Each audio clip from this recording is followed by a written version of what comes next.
Okay, folks, here we go. So we're getting started now. So we're sorry you didn't have sound before. Um, Now someone is calling me while I'm live. You didn't have sound before. I'm so sorry about that.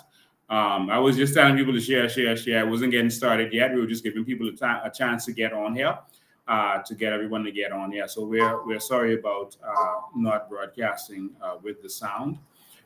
But you should be able to hear us now. So thank you so much for being patient, and thank you for being my studio audience. I couldn't even see your comments while this was going on. Normally I'll have the comments on the screen, but I didn't have it just now so I could see it. So let's put up that overlay. There we go. So the overlay is up, so now we can hear exactly what's going on.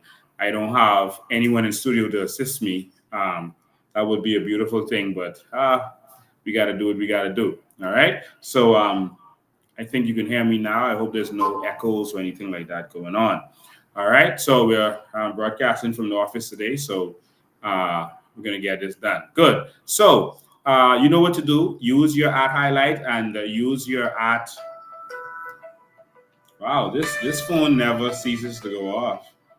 Even while I'm live, the phone goes off. So we're broadcasting live from all of our social media platforms. That's YouTube. You can see comments there from YouTube already. That's Lincoln Bain, COI, which is Coalition of Independence or Bahamian Evolution. Facebook, Lincoln Bain's Coalition of Independence or Bahamian Evolution. We're also broadcasting from Lincoln Bain's LinkedIn account, Instagram account, and some other accounts. All right. Normally, you also broadcasting from our website. We're not broadcasting from the website today. All right. So you're good. All right. Perfect. They say the sound is good. Okay. My producers are international, so wherever you are in the world, you can be my producer and make sure you assist me to make sure we get the best effort out there. So thank you for joining in. So let's get the numbers up. Do your ad highlight, do your ad share, and also tag some persons. All right. All right, good. We're going to have a serious conversation today. We're going to be talking about some things. We got some documents to share with you about CIBC. CIBC said they were raising their fees. So we wanted to know if that was legitimate, if what they were doing was right.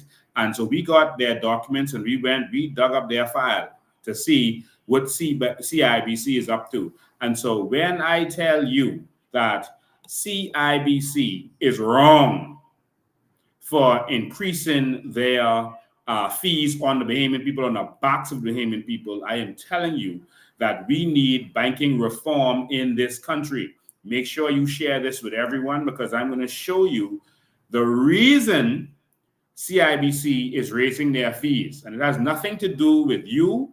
It has nothing to do with whether you're paying your loans on time, et cetera, et cetera. There's a different reason that they're raising their fees. And I'm going to put it like this. Metaphorically, they're robbing the Bahamian people. All right. And it's not right.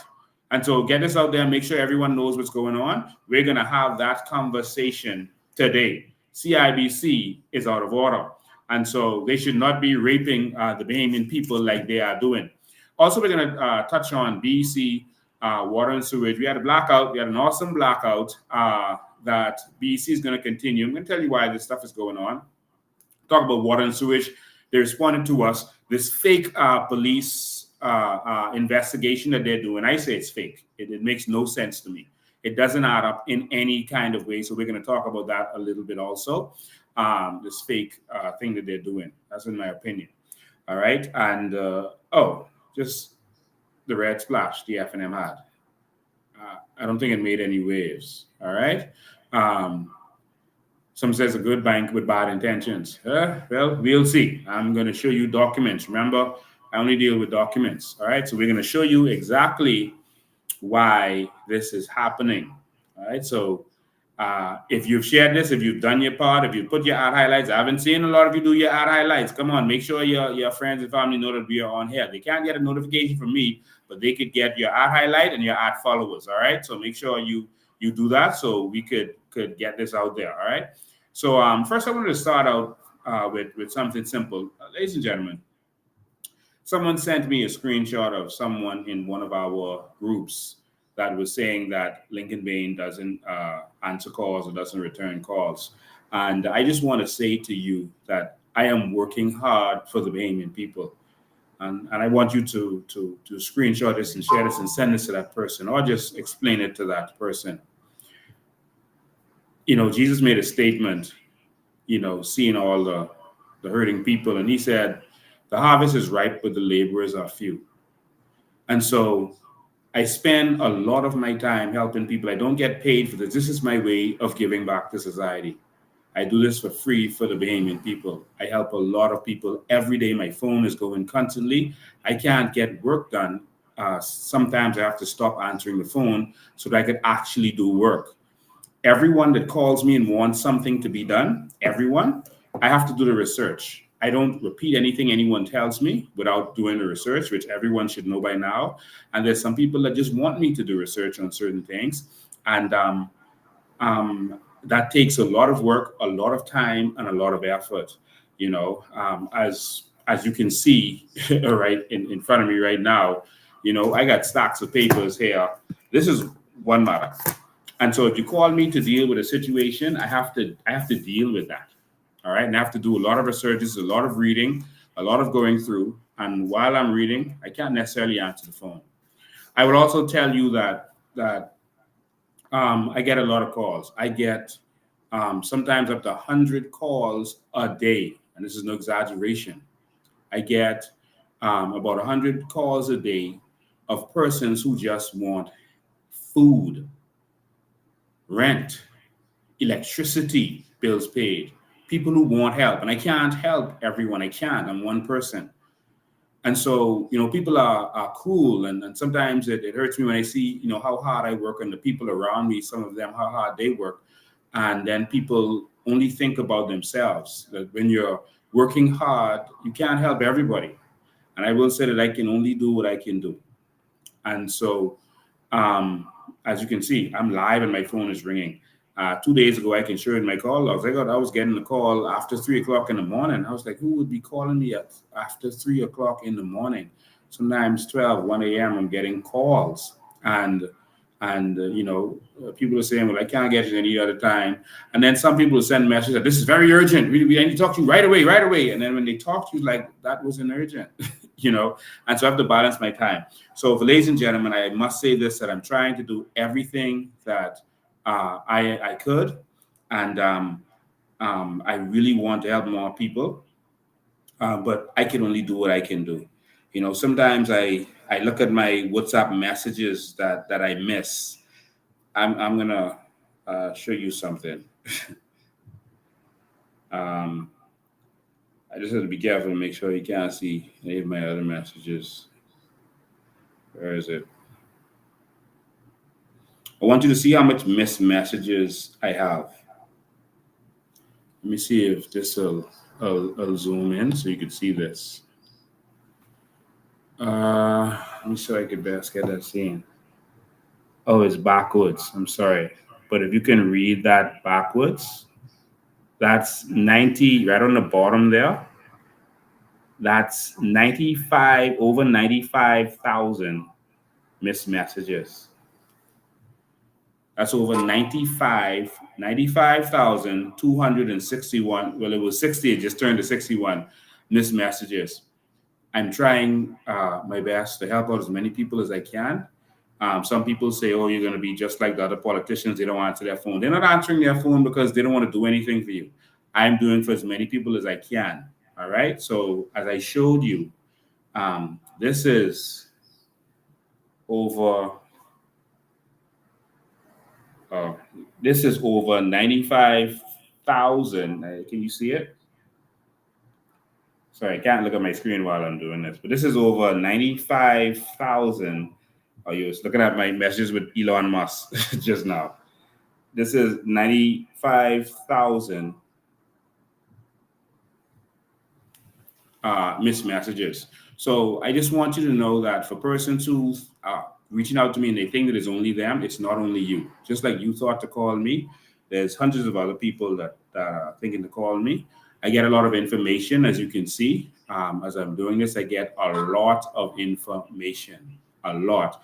And I have to spend long periods of time on the phone with people and then investigating everything that they told me. And so this is a lot of work. So please have mercy when it comes to that, and think that there are other people also. And so if you can't get me, then just keep calling back, and don't say it's an emergency if it's not an emergency, because I have to balance my time. But please understand that this is a mammoth task that we're doing. The green is the messages that I've not seen. You see on the side there, the green, you see how long I've been scrolling? That's the messages I've not seen yet. That's just the green on that side. All right. All of that. And I can keep going. And so there's a lot of people reaching out, having conversations, giving information, people from every government ministry, they have info, so it's a lot. Now, how can you help? You can help by being there for us. We're an organization. We're using the political platform in order to get this done. We're not about politics. We don't believe in politics. We don't care about politics. But we are using the political platform to get this done, because we have to go in there and make the change. And so we need your help in getting this done. So if you want me to have more free time to do more things, then if you're here, we're having a cookout, come help us peel potatoes. Come help us season some chicken when you hear that's going on. That'll take some time. Come help us organize some things. If you hear us doing some stuff, help us get it organized. Everything we do takes a lot of organization time and a lot of work. All right. So get on board. Help in whatever way you can. It may be your time, it may be your resources, it may be something that you have that we could have access to. We need your help. All right. So let's all get this done. And don't just think about yourself. I only have 24 hours in the day. I cannot be functional for all 24 hours of them. I have to take a rest. Most nights I get no more than 4 hours sleep, but mostly I get about 3 hours sleep most nights. All right. And that's the only way, because at night I have to do a lot of work that I can't do in the day. So, and that does not include my children that I have to also take care of. So for persons who feel that I may take long to respond, I humbly apologize, but this is where we are. I'm fighting for the greater good and the greater cause. So let's get to it. I was going to show you some interesting pictures of the F&M's red splash. I don't really want to focus on them, but no one showed up to their red splash event. So I want to congratulate the Bahamian people on not being tricked again. Let me pull up something for you.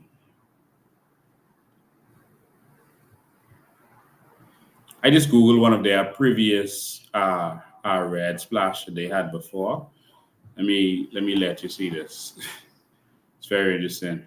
And a lot of people think that, people are stuck on F&M and PLP and they just they don't care. They're just going to vote for them. I don't believe that. I believe that Bahamians are waking up. Bahamians are waking up.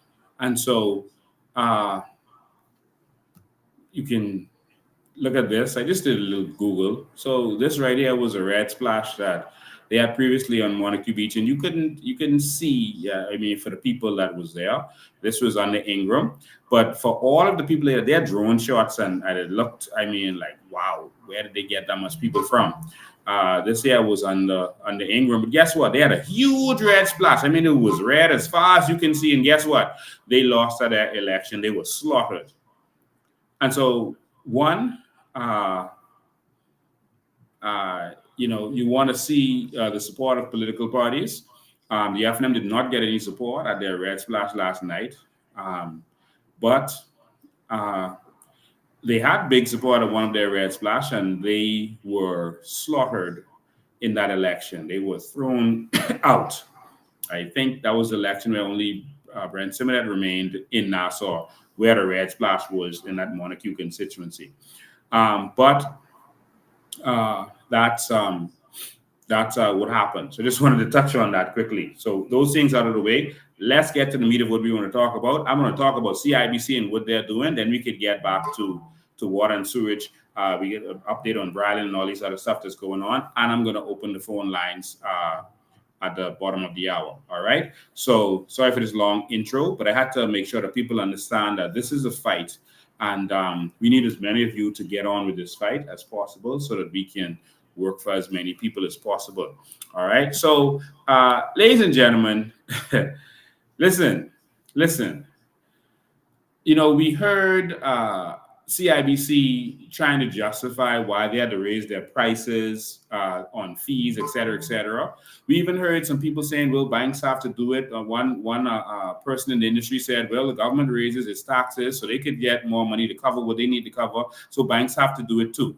And so I went there with a view I wanted to investigate and look to see, you know, what's going on with CIBC. Are they in trouble? Because see, with a bank, I want you to focus on this now. If a bank needs to raise its fees in order to survive, they may have money problems. And you see, while Wendy's could have a money problem and that doesn't affect me or the economy, it's different when the bank has money problems. So I was looking to see, does CIBC have money problems? Is that why they're raising their fees? Because if they're having money problems, then we should hear about this from central bank and we should have our people protected. Because if what you're saying is we must raise the fees because of such and such, hold on, do we need to withdraw money from that bank? And guess how much money we have in that bank? $3.6 billion. It's how much the Bahamian people have in that bank. We can show you this in a minute. I just said y'all have $3.6 billion in that bank. Or if Bahamians ever understood how much money they have collectively, that they have enough money to compete with the oligarchs if they would work together. Oh Lord, if they only knew the power they have, if they could unite and come together as a people. But anyway, let's see what's going on with your $3.6 billion in CIBC. That's Bahamas now, CIBC. And so I wanted to know if the bank was in trouble. And so the first thing I found out was that, okay, CIBC is not in trouble. I checked the Ernst & Young reports. I checked their reports to see if CIBC was having some problems. And they're okay. In fact, they're better than okay. They are doing extremely well. And so let me show you their financials. And this is where we need real leadership in this country that's going to make a difference. Because the government can do something about these high fees that we're getting and how we're being slaughtered. The government controls how much the banks can charge you for interest. So they should be able to control how much they charge you for fees. They have an interest rate that the banks can't go above. They go below, they can't go above. The government in the Bahamas, the government in every country can control the interest rates. And that's to make sure that the banks can only charge a certain amount of interest when they give out loans. So if they can do that, why are they letting them rape us with these exorbitant fees? Well, I'm going to show you exactly how much they're making from interest and how much they're making from fees. Because there's never been a time when Black people actually read to see what's going on. And what we're going to do is every Sunday you come here and we're going to educate ourselves. We're going to educate each other so we know what's going on. This is where your family should be. All those other conversations is not important. Now let's come and see what the banks have been doing to you. So I'm going to share my screen and show you some documents, and we're going to go through their documents to see if it's justified. And see, the problem is we don't have investigative reporters in the Bahamas, and this is where the problem comes in.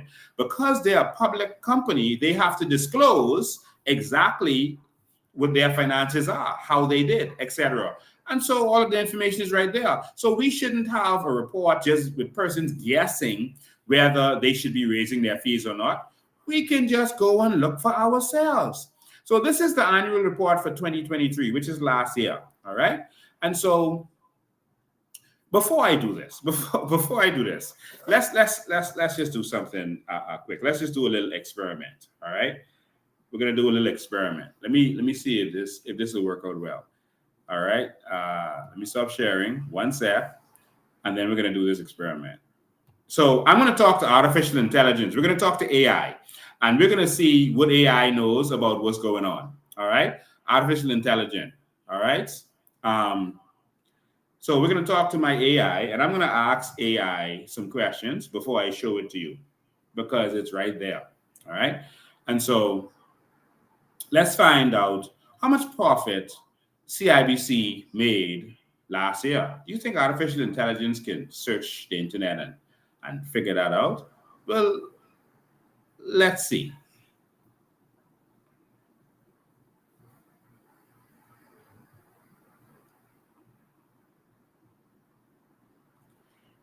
How much profit did CIBC Bank in the Bahamas make last year?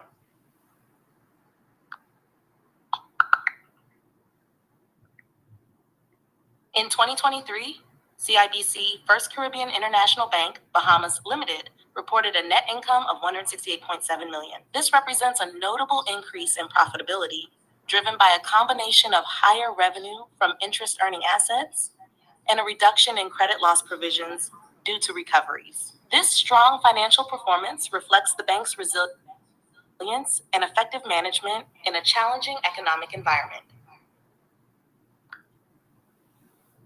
So how much profit did the CIBC make for the first quarter of 2024?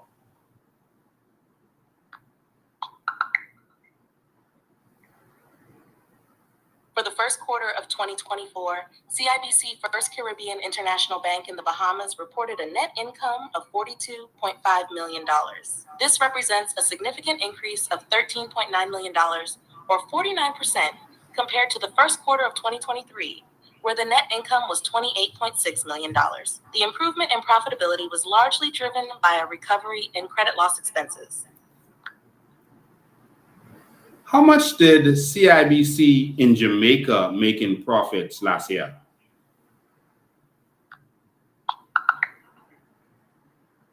In 2023, CIBC First Caribbean International Bank in Jamaica made a profit of $1.1 billion Jamaican dollars. This marked a significant increase of 70% compared to the $663 million Jamaican dollars earned in the previous year. The bank's improved performance was attributed to a substantial rise in the value of its loan book and increased interest charges on loans to customers. How much profit was that in US dollars?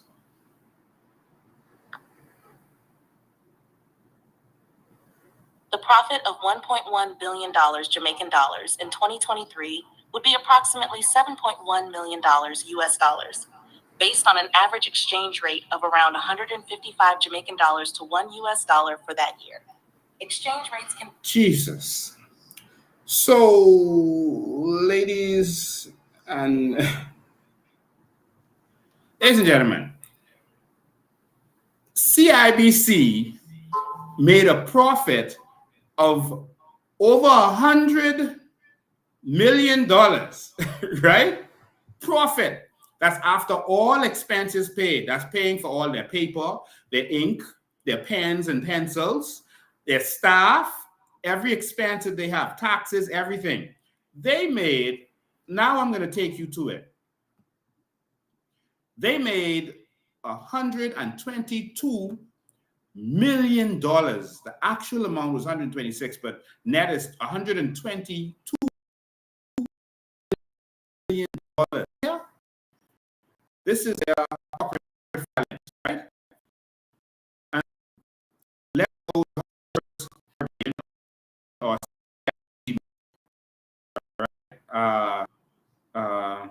financial results. So their total revenue, let me make this big for you. Total revenue they made $260.5 million. You have to add 3 zeros to all the numbers, it's in thousands. $260.5 million. That's how much they made in CIBC Bahamas from you. All right? Their profit was $122 million.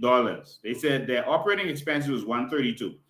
But their profit, that means carry home money that they can do anything with, was $122 million. Make it big. Let me let you see that.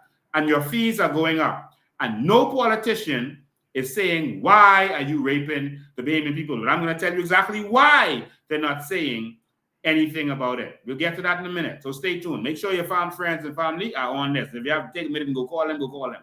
But I know you don't want to miss none of this. So they made $260 million last year in the Bahamas, and their net income, that means pure profit, to $122 million. Jesus. Total assets. All right. So loans and advances to customers, $2 billion in loans. Total assets, $4.3 billion. That's in the Bahamas. $4.3 billion is what they have. Customer deposits, that's your money, $3.6 billion. That's my $300 and your $500 and someone has $90 and everyone money put together. $3.6 billion in customer deposits. All right? But see, we never go and look at this, and we don't have politicians that are going to look out for us as a people. And this is where our problem comes in. All right? This is a very interesting document that we're going to go through. See? Strong financial performance. Because I was looking to, have mercy on them, and I was going to have a live saying, listen, man, you got to understand, the bank's got to make a profit, man. They got to make money, and we need to make sure that they can cover their expenses. And then when I went and looked at the documents, they were bragging about strong financial performance. What is this? So you have strong financial performance, but you need to raise our fees and crying a sad story that, the bank got to cover this and that, we sorry. You see there? This is from the managing director, is Dr. Jacqueline Bend. All right? It says the bank delivered a strong financial performance for the fiscal years as we continue to execute our strong financial performance. Our client-centered focus, et cetera, et cetera, et cetera, et cetera. All right? For the year ending October 31st, 2023, the bank reported net income of 122. Net income means profit. That's up $52 million or 74% from the prior year's net income of $70 million. The net income before that was $107 million. All right? Wow. Wow. And so there's a reason why they made more money. But I'm going to get to that. I'm going to show you. We're going to show you everything. All right? And so if you look at the document here, they repeated a lot of what they said about how they did it. But they showed one of the reasons they were able to do that. Look here. While the high interest rate environment has improved margins, you made margins because of high interest rates. Because y'all are breaking our back with interest, that's why y'all make so much money. You see it? They say it right here. If we would only read Bahamas. While the high interest rate environment has improved margins. High interest rates. So you're paying more, and that's why it's happening. So they had loan balance decline, which means they gave out less loans, but they got more interest from the persons who had loans. Jesus. Take the whole entire car. All right? And so, wow. So here you can see there liquidity and everything else. All right, I want you to see this. Cash and cash equivalents end of the year.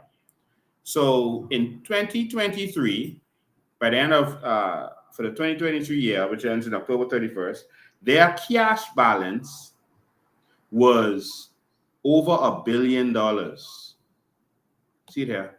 Over $1 billion. That's their cash balance. Remember, you got to add 3 zeros. That's how they do accounting. All right. I don't want people saying, "Oh no, that's $1 million." No. Yeah, 3 zeros. This is over $1 billion. That's their cash balance.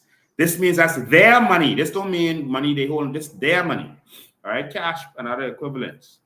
That's their money. All right, and it shows.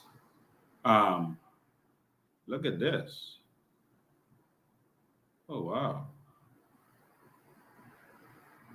Oh my God. I get to that later because we have another document that shows that. But that's going to show you exactly what's going on. Look at all. I want you to see all these numbers. All right. I'm just going to scroll so you can come back and look at them later. All right. So look at all these documents. Sorry, numbers, and we'll come back to this later. All right. Because I'm going to show you another document that breaks it all down. But I just want you to see this. All right. Let me just look over here. There's some interesting numbers. There's some big numbers. And what they want to do is take more from you, the Bahamian people. Look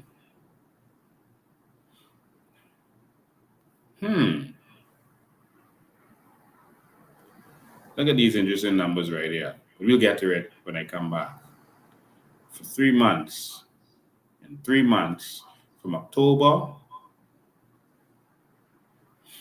the 3 months ending October 31st, their interest and similar income. So that's income from interest. $56 million. Jesus. That's just for the 3 months ending October 31st, 2023. $56 million from interest from y'all. Oh God. There's so much more to see. So let me go through these numbers. I know everyone was afraid of maths when they was in school. Okay, this is just the first quarter. Yeah, this is a quarterly document. All right, and this is quarter one of 2024. All right, quarter one of 2024. So ending July 31st. Let's look at these numbers here. I want you to see something. Total assets, $4.4 billion. Average equity. Okay, where we going? These some big numbers, y'all. Yeah, so net income for that period, $52 million. All right, see it there? $52 million is the net income for that period. All right, so I just want you to take this in, then I'm going to go to another weighty document. All right, that's just for the first quarter. Now, let's look at this last one. Which one is this? Oh, this is the second quarter. All right, so this one actually shows all of the numbers for the 6 months. And so this is one of the more up-to-date ones to show you where their balances are now. And I want you to see how much this has grown since the first one. All right, let's go to that, the big number. Oh, give me 1 sec. Let me look for it.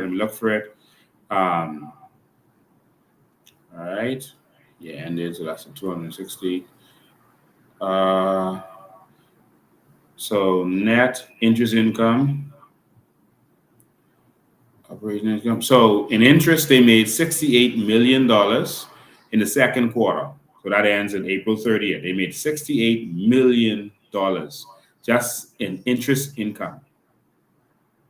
All right. This is powerful. I wanted to see the document that shows. Okay, so 46 billion. I wanted you to see how much cash they have on hand. I'm rushing through this. I'm sorry if I'm breezing over it. But anyway, so what I'll do is I'll go to the document that has, let me go back. Boom. Where did I put this document? Okay, let's go back here. So this is a document. It shows all the people working there, beautiful, talented Bahamians. I don't understand why we're not ruling the world in banking industry since we have so much experience and talented Bahamians doing this. But it is what it is. Let's go to page 7. Oh, past that already. Let's go back. What are we doing now? Oh, page 7 was what we went to already. Uh, let's go to the document itself with the actual numbers. Okay, so we've seen all of these. So wages and salaries, $18 million. So that's not any big money. That's for the whole year. So if you make $260 million and you only got to pay 18 million in staff, boy, you doing good. So you can't say it's to pay all these staff or anything. So staff is only $18 million.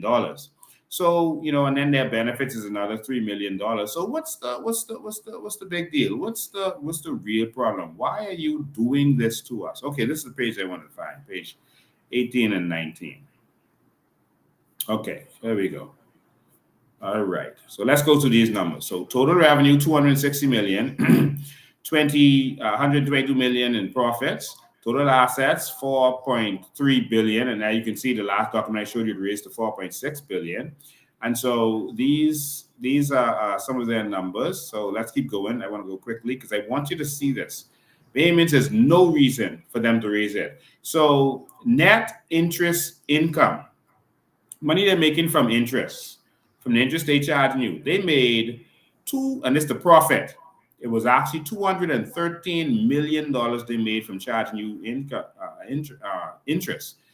But the profit is 199.5 million. So say $200 million. Wow. So what do they need money for? And I hope I'm getting none of this wrong. Don't take any of this as financial advice from me. I'm not a financial expert in any way. I'm a citizen looking at this based on what I see with my unqualified eyes. All right. And so look at this number. Net fee. Oh, this the fees. This the fees was raising. And commission income. So let's see what they get from fees. Let's see the income from fees. Y'all still with me? $43 million they made in 2023 up to October by charging us fees. Jesus, take the wheel. That's the profit. All right, foreign exchange or forex, they made 17 million, but that's not important. All right, 43 million. It's a profit. This isn't all they made. I'll show you that later. So 43 million profit they made by charging you fees. Look at that, ladies and gentlemen. Okay, and this is why we need reform. If you made $43 million on fees, why are you bothering us? You're only paying your staff 18 million. This is just fees. Give us a break, man. In any other country, they would have been riding in the streets. See, staff costs 18 million. So what's the big deal? All right, what's the big deal? Business license, I want you to hold this right there, 13 million. Interesting. We'll come back to that.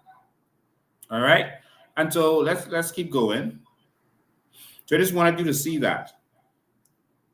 They made huge millions from interest. So $213 million they made from interest, and with a profit, of about 200 million. And fees, they made, what was that? $43 million. That's raw profits. No more expenses have to go into that. You see? And so I'm trying to go through this as quickly as I can to make sure you see the numbers. So the comprehensive income, so this is the net income, and the comprehensive is 126. You see? So I'll leave it at 122 cents. That's what they want to put out there. All right. And so that's a problem. That's a problem. All right. So cash balances, etc. $1.1 billion. You see how it's gone up? $1.1 billion. That's interesting. That's just the cash balances. Securities is over $1 billion. This is $1 billion here. I'm over here on this side of it. Securities. No securities is like government bonds, etc. Oh, so these banks like CIBC gets government bonds. So that's money that they technically lend to the government.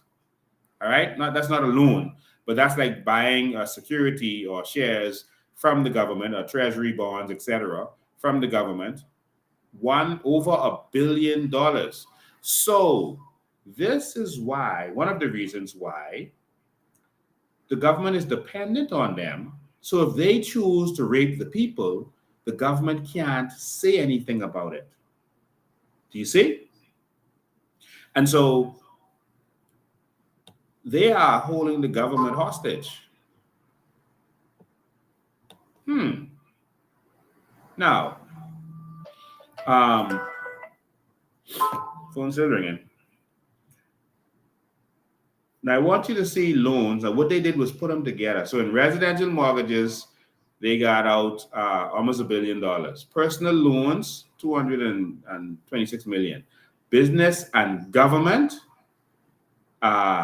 this is a big one. So this isn't the securities, no, this is the loans to government. So what they did was put business and government together so you can't directly see how much they give in to government. You see? And so they don't want you to see how much they give in to government. So they put business and government together. I don't know why they would do that. All right. But that's so you can't see that, hold on, government owe us this amount. So if they ever play with us, we call in our loans and they'll be in problems. And this isn't the only bank that's doing this. This is how they control the government. The government can't do nothing with them. All right. Until a real government with backbone gets in there.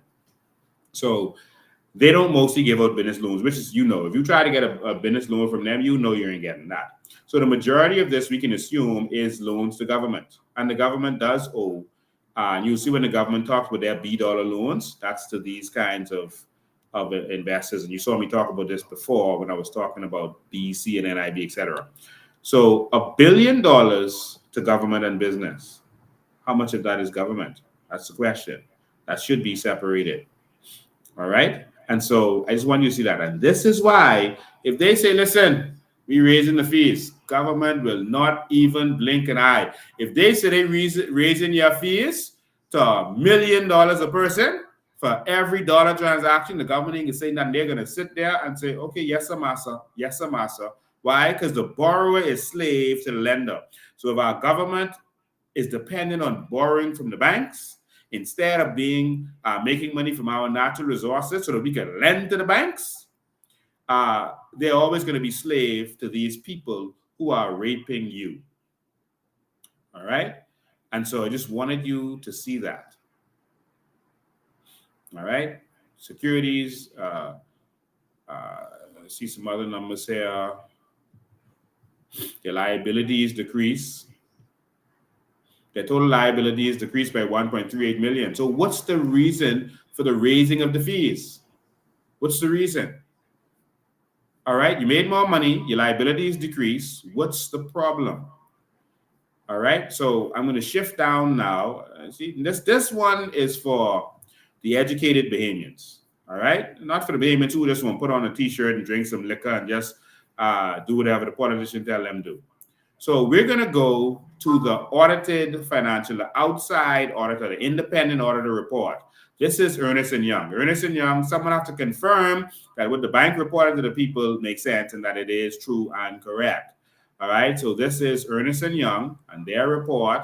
And basically they started out by saying, yep, the bank doing good. And everything they say is legit. So basically that's what they're saying. All right, bank doing good. All right, so the bank doing good, why do you have to raise fees? No, it's greed. At the wrong time when Bahamians are suffering and Philip Brave Davis will do nothing to stand up for the Bahamian people and the leader of the opposition will do nothing to stand up for the Bahamian people. Nothing. Because Brent Simonet and them own banks too. And they are doing the same thing. And that too is buttering his bread.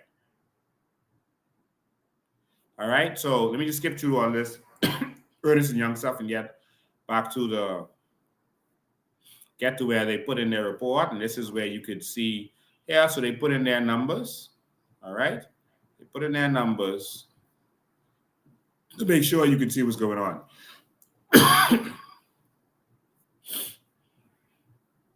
All right. Interest and similar income, 213 million. That's why I told you it was 213 million. That's what they made. All right. Net interest on that is 199 that you saw before. All right. Operating income, which is it's called the fees and stuff that you saw, 61 million. 61 million. All right. And so as a layman looking at these numbers, this has a lot of concern for me. If you are making so much money more, you went up by 74% in terms of your profit and everything else. Why is there a need to raise fees right now? It doesn't make sense. It doesn't add up. I can't say, why they would be doing this. One of the reasons is greed. And this is why we're going to have banking reform in this country. But there's another reason. It's another reason. Let me show you what they had to say about one of the reasons that their operating expenses went up. Remember that $13 million, they call it business license? They also had to pay some additional taxes that Brave Davis put on us. And so the reason Brave Davis can't say anything, they said $20 million increase in operating expenses due to strategic business investment, as well as higher, see, their expenses went up.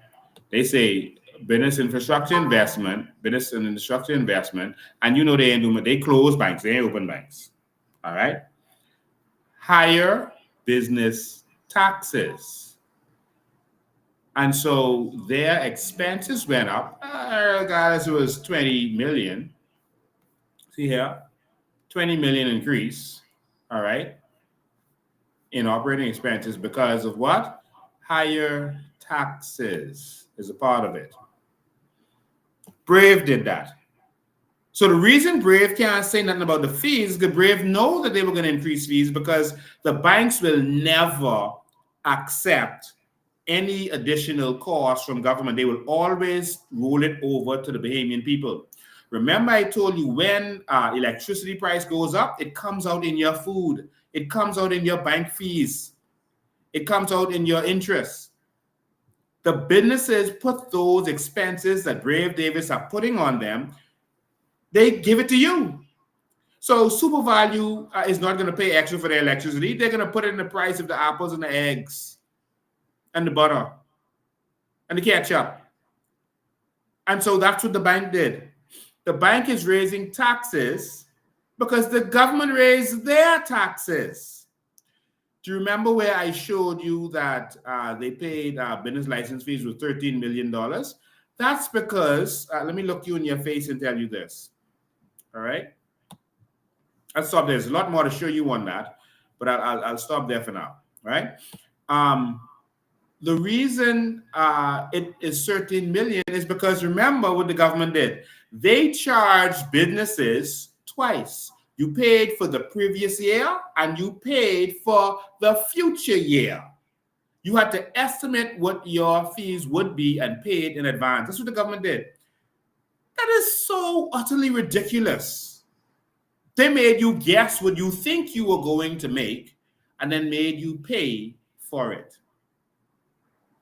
So businesses, including the banks, paid twice. So their expenses went up. So whereas maybe a mom and pop shop couldn't raise their price to make you pay more, the bank said, okay, we got to pay twice, man. No problem, man. Knock yourself out, government. We can pay twice. But guess what? We can raise these fees on the backs of the Bahamian people. And this is where we are being raped and robbed because we don't have politicians who are going to look out for us. And these politicians know what the effect of their actions is going to be, but they don't care because it won't affect them. It affects you. So what CIBC is doing amounts to a robbery, but it's not really a robbery by CIBC. It's a robbery by Philip Brave Davis and the government because they added more taxes, et cetera, et cetera. Now, CIBC participated in that. And also CIBC is making massive profits from the Bahamian people, like they said, because they charge more interest. So they made more profits. And the fees. So let's say they made $61 million from fees. I'll round it off to 60 for an easy number. Let's say their fees raised by 50%. Just by raising those fees by 50%, just like that, they just made $30 million. Just from fees. Do you see how you're being robbed? So calculate. If they say the fee is now $1, but they raised it to $2, oh Jesus, that's 100%. So if they made $60 million from fees, now they get $120 million, just like that. Jesus. So, ladies and gentlemen, government, people say, I'm not getting involved with politics. I don't care. I'm tired of voting. I'm back and forth. They can do what they want to do anyway. I got to work and make my own money. Everything the government does affects you. If you vote for PLP and FNM, it affects you. If you don't vote, it affects you. What we need is an entire system change and a government that's going to look out for their people. I hope you understand what I just showed you in writing. Many Bahamians is going to go over their heads. But if Pintard gets in, Brent Simmons at them own banks, they're going to make sure they rape and rob you. That's a guarantee. They own insurance companies. They're going to make sure you get raped and robbed. Do you know what is coming to you? When they have a prime minister who's their puppet? Bahamians, it's time to wake up. We're going to have serious banking reforms. We're going to make sure that you can't be raped and robbed. And one of the first things we're going to do is we're going to make sure that we have a bank that can compete with them. So if they want to charge those fees, we're going to have a bank where, no fees over here. This bank is subsidized by our natural resources for our people. Interest rates, 0. Yeah, you can get a loan. What's the interest rate? 0. Other countries have done it. It's happening around the world right now. So no, we're not going to shut them down, but nothing like competition. We already own a bank for the most part. It's called Bank of the Bahamas. We're going to take that bank over. One, we're going to turn that into a crypto world bank with cryptocurrency. I'm going to explain that in the future. And that bank is how you're going to get your payouts for your natural resources. It's going to go to directly to your digital account. Yes, your digital account. So there will be no inflation as a result of it. We are meeting and planning with professionals around the world right now to see how we can do all of this, to put the best practices in places, to make sure that Bahamians can get everything that they deserve and it won't affect our economy. I won't put everything out there. I can't put everything out there. But I just wanted you to see that. You've been robbed. CIBC made their profits increased by 74%. Massive increase. Massive increase. There's no reason for their fees to go up other than they can make even bigger. Because from the last time to this time, their fees went up, and you see how much profits they made? That's because it's more fees. Now they want to put the fees up again. So what they're doing is they're treating you, the way you boil a frog. Just do it gradually, and we're going to make more money from them. Even if business doesn't grow at all, even if business flatlines, we're going to make more money from the Bahamian people, off of the backs of the Bahamian people. So all I've got to say to you is, if you are in any bank that is raising their fees, boycott them. Get out of CIBC. Let's boycott CIBC for raising our prices. You got to use your money as your strength, Bahamas. Come out of their banks. Come out. Let them keep their money.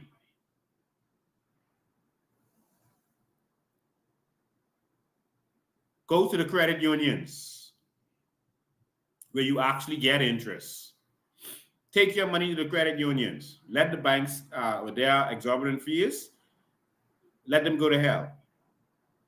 Banks that are not raising their fees, work with them. Vote with your money. You understand? So CIBC is talking about raising their fees. Guess what? If they see a mass exodus of customers, guess what they're going to do? They're going to say, hey, we change our mind. We change our mind. Sorry about that, man. There's some people in this society right now, in this country, who actually negotiate with the banks when they're getting a loan. Many of you don't even know you can do that. They say, oh, how much percent? 9%? I'm willing to pay you all no more than 6%. How do they negotiate? But most of us are so eager to get that loan, and they make it so hard for us to get a loan. When we finally get it, I'll be like, oh, I won't say nothing. Let me just hurry up, get this loan and go. No, you can negotiate. You can. So that's a robbery. All right? And so at this point, I have a lot more to talk about, but while I'm talking, I'm going to open the phone lines so that you can get in on it while I'm talking about the rest of what I'm going to talk about. And I'll put the numbers on the screen for you. I'll put the numbers on the screen for you. All right. I wonder if I should play this little snippet. We're going to talk about BEC next. And so while I'm getting the phone lines ready, I'm just going to play this little, see if anyone remembers this. Let's see if anyone remembers it. This is from back in the day, man. This is the reason your light bill is so high. This is how BEC feels about you. This is how Brave David feels about you.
So a few days ago, the whole Bahamas had to suffer through the night with no light, because they don't rate y'all.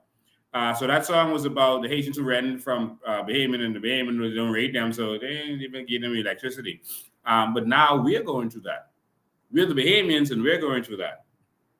You understand? Mommy, no light. Gravy, no light, no light. And so they had a massive blackout. And of course, whenever they want to justify transferring a utility, before they do that, they're going to make the utility so annoying and so bad that you wanted the transfer and you won't mind. And it makes the transfer easy. This is political science 101. You'll remember before they sold BTC, they started to have a lot of drop calls. The service was really horrible. And they was, oh, see, we got to change it. Yeah, man, let's sell it. And that's what they do. And we fall for these kinds of political tricks every single time. And so now they want to get rid of BEC. So, of course, all this stuff is going to continue. All right. So they're going to have these little sabotages, blackouts, and all this kind of stuff so that you say, yeah, man, we really, and you see the first thing they came out, this shows that we need to reform distribution. You remember? That's what the first thing they came out and said. See, we need to give this country away to Frankie Wilson and the rest. Oops, we mean Pike. Frankie Wilson and them partner. Frankie Wilson and Oliver Turnquist's partner, that's Pike. That's their business partner. I showed you the picture of them together the other day. We keep falling for the tricks, y'all. We got to wake up. We got to wake up. All right. So I'm going to open the phone line as I continue to talk about this other stuff, and you can call in at any time. The phone lines are 803-5995, 803-5995. Yes, you can call in and interrupt me at this point. Make sure the lines are open. All right, 803. Okay, people are already calling. I'm sorry. I had it on. I have to put it on silent. The phone was on. All right, 803-5995. Make sure you got on there. Okay, 2 missed calls. Okay, so you can call in at 803-59. What do you think about this CIBC thing? And they're not the only bank that's doing it. I just talk about them because it's in the media now. And we see how much profits that they're making. I mean, massive, huge profits, massive profits that they're making. And when I say profit, I mean profit. That isn't the money they made. That's profit.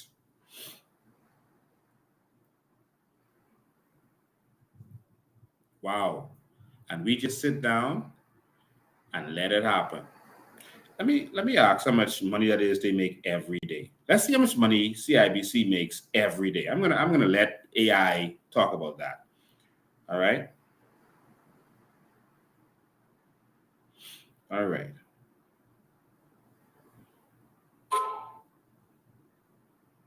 Yeah, I'm gonna let AI talk about how much profit they made. So it was 100 and I'll round it off to 123 million because it was a little more than that. A little less than that. If CIBC Bahamas made $123 million in profit, how much is that every day in profit? Bear in mind they're only open 5 days per week. So how much did they make every day for those 5 days per week for the year?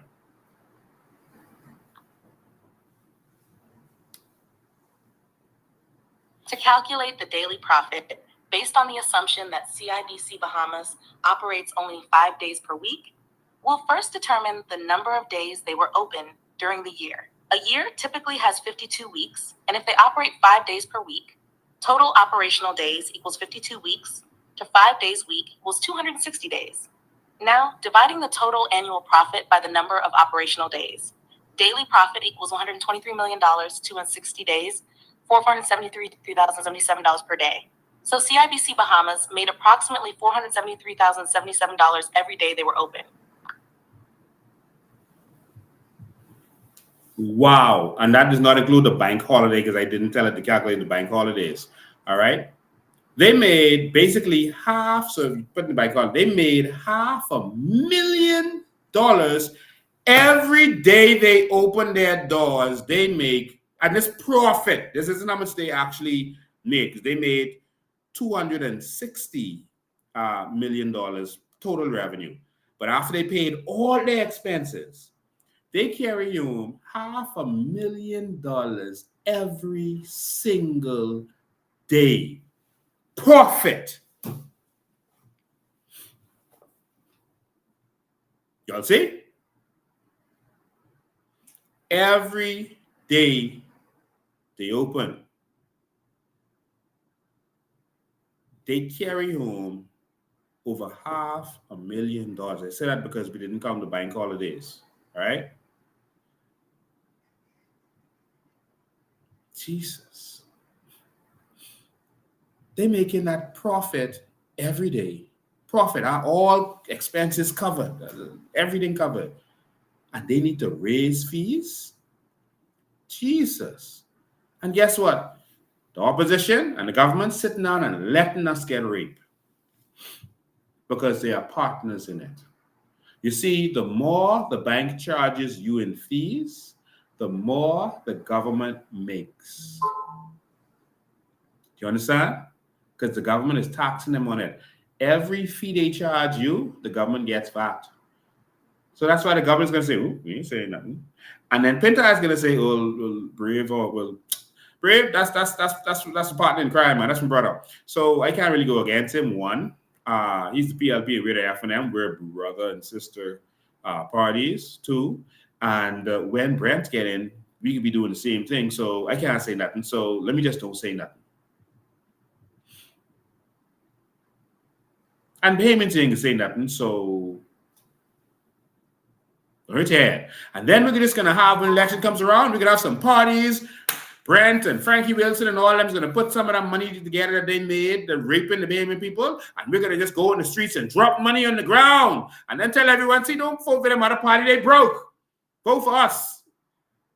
They're gonna say, vote for the parties who've been thieving from you. Because guess what? We give you they keep $1,000 from you, they give you back $10. Come on, man. What more you want than that?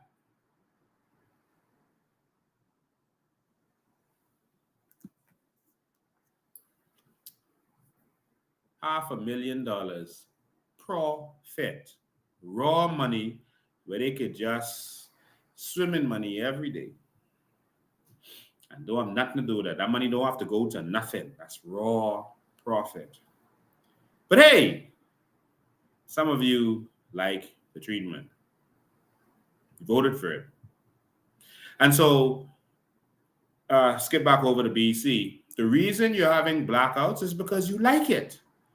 Is it mommy don't like? Well, mommy no light, no light. But I say mommy don't like no light. You like it. Why I say you like it? Because you keep voting for it. So if the F&M failed to give us proper electricity, the PLP failed to give us proper electricity, and now they're trying to sell it to themselves. Well, they sold it to themselves, but we're going to take that back. We are taking BPL back. We don't care what you signed. We don't care what punishment clause you put in there. We are taking BPL back. You can screen record this and you can play this later. If the Bahamian people votes for the COI, we are taking BPL back. I don't care what clauses you put in there. It is an erroneous deal. It is corruption. You went into a deal with someone who is the partner of political trolls and cronies, and so it is not a legitimate deal. We are taking BPL back. Now, if Bahamians want to continue with what they've been getting, then we don't have to take it back. All right? Just don't vote for us. But if you vote for us, we're taking BPL back, and you are really going to get free electricity because we're going solar. Let's go to the phone lines. Good evening, you're live. Good evening, Mr. Ben. How are you? I am awesome, man. How are you? And you know what? It's always a pleasure to hear you when you are opening up the phone line. So, and you bring the information to the Bahamian people to set them free. Yes. To remove them from the way of thinking, to try to bring them into reality of the facts of what is happening in this country and what the government, all governments have allowed the banks and the BPL and Franklin Wilson, those what they allow them to do to us. Now, I just talked to an individual yesterday. Yes. Now, know. This is for sure on the fact. Now, you have said something a while ago, and it's the truth.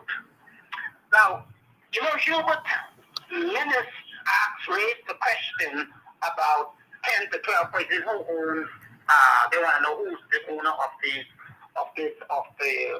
BPL and the new light people who came in. I forget the name, but anyway, because I googled it and I found a Pike. It's called Pike. Pike. Let me The man's name is Pike. Yeah. Let me tell you something today. Now, what they have not told us is that Frankie Wilson owns BPL. He owns all the engines because they hire a person who was working to be BEC, and they brought him back. Two of them because he did engines. And he said, listen, Frankie owns all of the engines, 20-something engines out there. Now, what those persons, and I can say this, those persons, this person who they brought in, this company that they brought in, Frankie Wilson and the Sunshine Boys and his people, they own everything. Everything they own. Now, what has happened when Frankie Wilson, under the Hubert Ingram administration, signed when ESSO and PepsiCo, when they wanted to credit, when the government wanted to credit gas and oil from ESSO and PepsiCo, they refused. Mm-hmm. And under the Ingram administration, Frankie Wilson came in, and they credited the government. And what has happened is that did under the Hubert Ingram administration. And Hubert gave Frankie a 25-year deal. Now he came back with Pike under the PRP government and gave Bill. Now Frankie asked them for another 25-year deal. So they had this thing planned out well. But as you said, Mr. Dane, sometimes it makes me the indignation in my belly, sometimes a godly anger, to see how Bahamians, PLPs of F&M, and they'll put color before them and the Bahamian people. And when you reveal truth, they will come against it, and they don't want to be. This gets me so upset, Mr. Dane. This gets me so upset. Mm-hmm. If we don't understand what they're trying to do the same thing in America. The Democratic Party is trying to just be a one party, and it seems like Philip, the Haitian Brave Davis, is heading that same way. He want to be and power for life. That's what they're trying to do. But you know what? And they will fight you, Mr. Ben. They will fight the person. And I call on Bahamians, your PLP, for God's sake, your FNF, take the color, throw it in the garbage. You have an option now. You have a new party. You have a party who is fighting with a leader who is fighting. You see, politicians promise us things. Politicians are not leaders. They promise you things, politicians. But a real leader fulfills promises. I need to repeat that. Politicians promises a lot of things they will promise you. But a leader, a real leader, will fulfill promises. And I believe you, Mr. Bain, as a true leader, will fulfill all of the promises that you have released to the Bahamian people. And I pray, God, that the Bahamian people in this country at this time, if their eyes don't be open, you don't have to be doing what you're doing. You don't have to be doing it. The only reason Donald Trump don't have to be doing what he is doing, but Donald Trump see way down the line what the Democratic Party is trying to do. And you have the vision, you see, and you see what the PLP and what the past and present government has done and what they are continuously to do, and you see it. And the only way for us to save this country, Bahamians, is that we must get a change. And only change can come. It's not about Lincoln Bain. It's about it's about the Bahamian people. Lincoln Bain is only standing up for the Bahamian people. It's not about Lincoln. Lincoln is stepped aside to take the role to deliver this nation out of the hands of all of the corrupt leaders and the corrupt politicians for years in this country.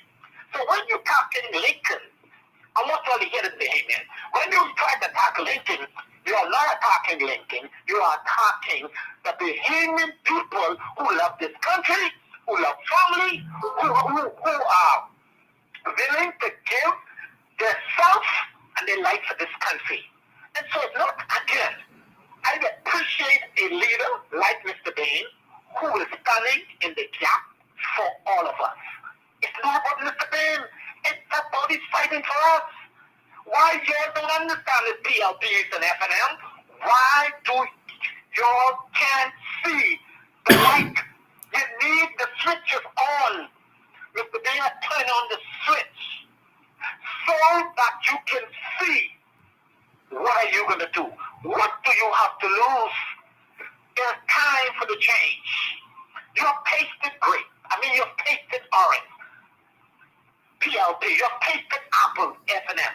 Now you have an opportunity, grape, figuratively, but literally the COI, with a leader who's fighting not for himself, but fighting for us, the organic seed Bahamian and the patriot in this country. For God's sake, PLPs, throw those colors away. Taste grape. When you taste it, you probably say, wow, I've never saw it. Where was this all the time? This is what we needed in 51 years. Thank God now we have something like the COI. Mr. Bain, let me say this to you, man. Continue to fight, and you're not fighting for yourself. You're fighting for all of us, the Bahamian people. You're fighting for PLPs, who said that PLPs, if they want to be set free, for FNF, if they want to be set free, they are Bahamians. You all are Bahamians. Wake up, Bahamian.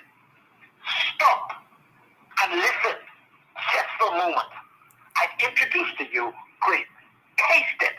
And when you taste it, 5 years, and you say, wow, where was this all the time? Mr. Bain, continue to do well.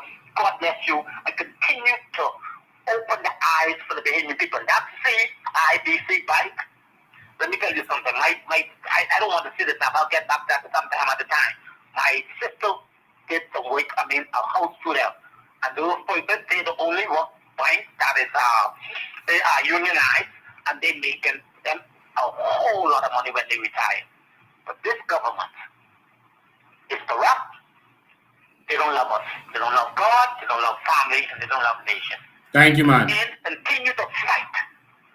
Fight, like Donald Trump says. Fight. That's patriotic. Fight. Thank you. And we're standing with you. We are standing with you. PLPs, FNM, you all are Bahamian. Get rid of those colors and let's change the system. The only way we will survive in this time. God bless you and have a beautiful day. All right. Thank you, man. Appreciate it. All right. So I want to show you guys something. I want you to see something. Let me see how quick I can get this up here for you. I want to know if anyone knows what this is I'm about to show you. Let me let me pull it up another way. Hold on. I'll make sure you can see this good. I'll have to share the screen. Hold on. Give me one sec. I want you to see what I'm about to show you. Is that it? Okay, too big. Hold on. Yeah.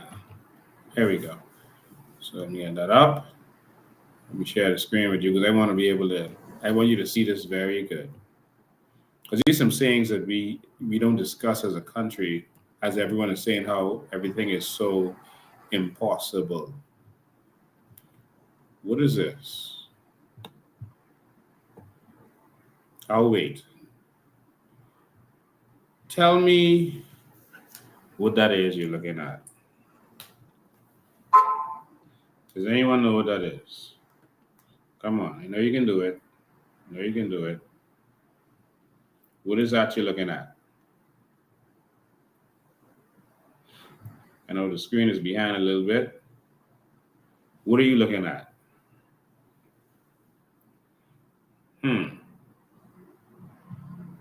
Anyone? What's that you're looking at?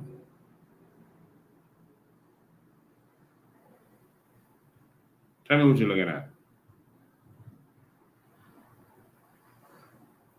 Anyone know? I zoomed in some more so you could see more of it. Anyone know what this is that's on the screen right now? Anyone? I know there's a delay, so I'm just waiting for you to be able to start the answer. All right?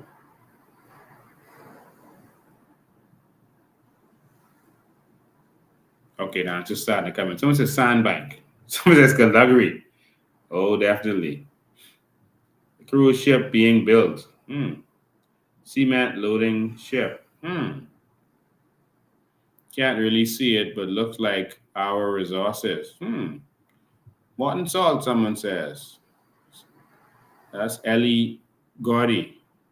Ellie Gordy, how you know that? Oh yeah, someone else says molten salt.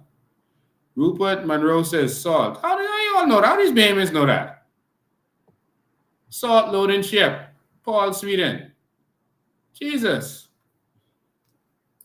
Well, you can't keep nothing from you all Bahamians. This is... Hold the line one sec, call. I'll be right with you. This is a ship, the ship that comes in and takes our salt out, I am told. This ship right here takes our salt, 50,000 tons of salt out of this country, worth about $300 million. So it takes about 50,000 tons, not pounds, tons. A ton is 2,000 pounds of our salt out, and that's worth about $300 million. So I wanted to show you the ship. So just hold the line, call. I'll be right with you. I want you to show you exactly how much money we get for that. Everyone sitting down? I'm not going to be responsible. Is this it? Is this it?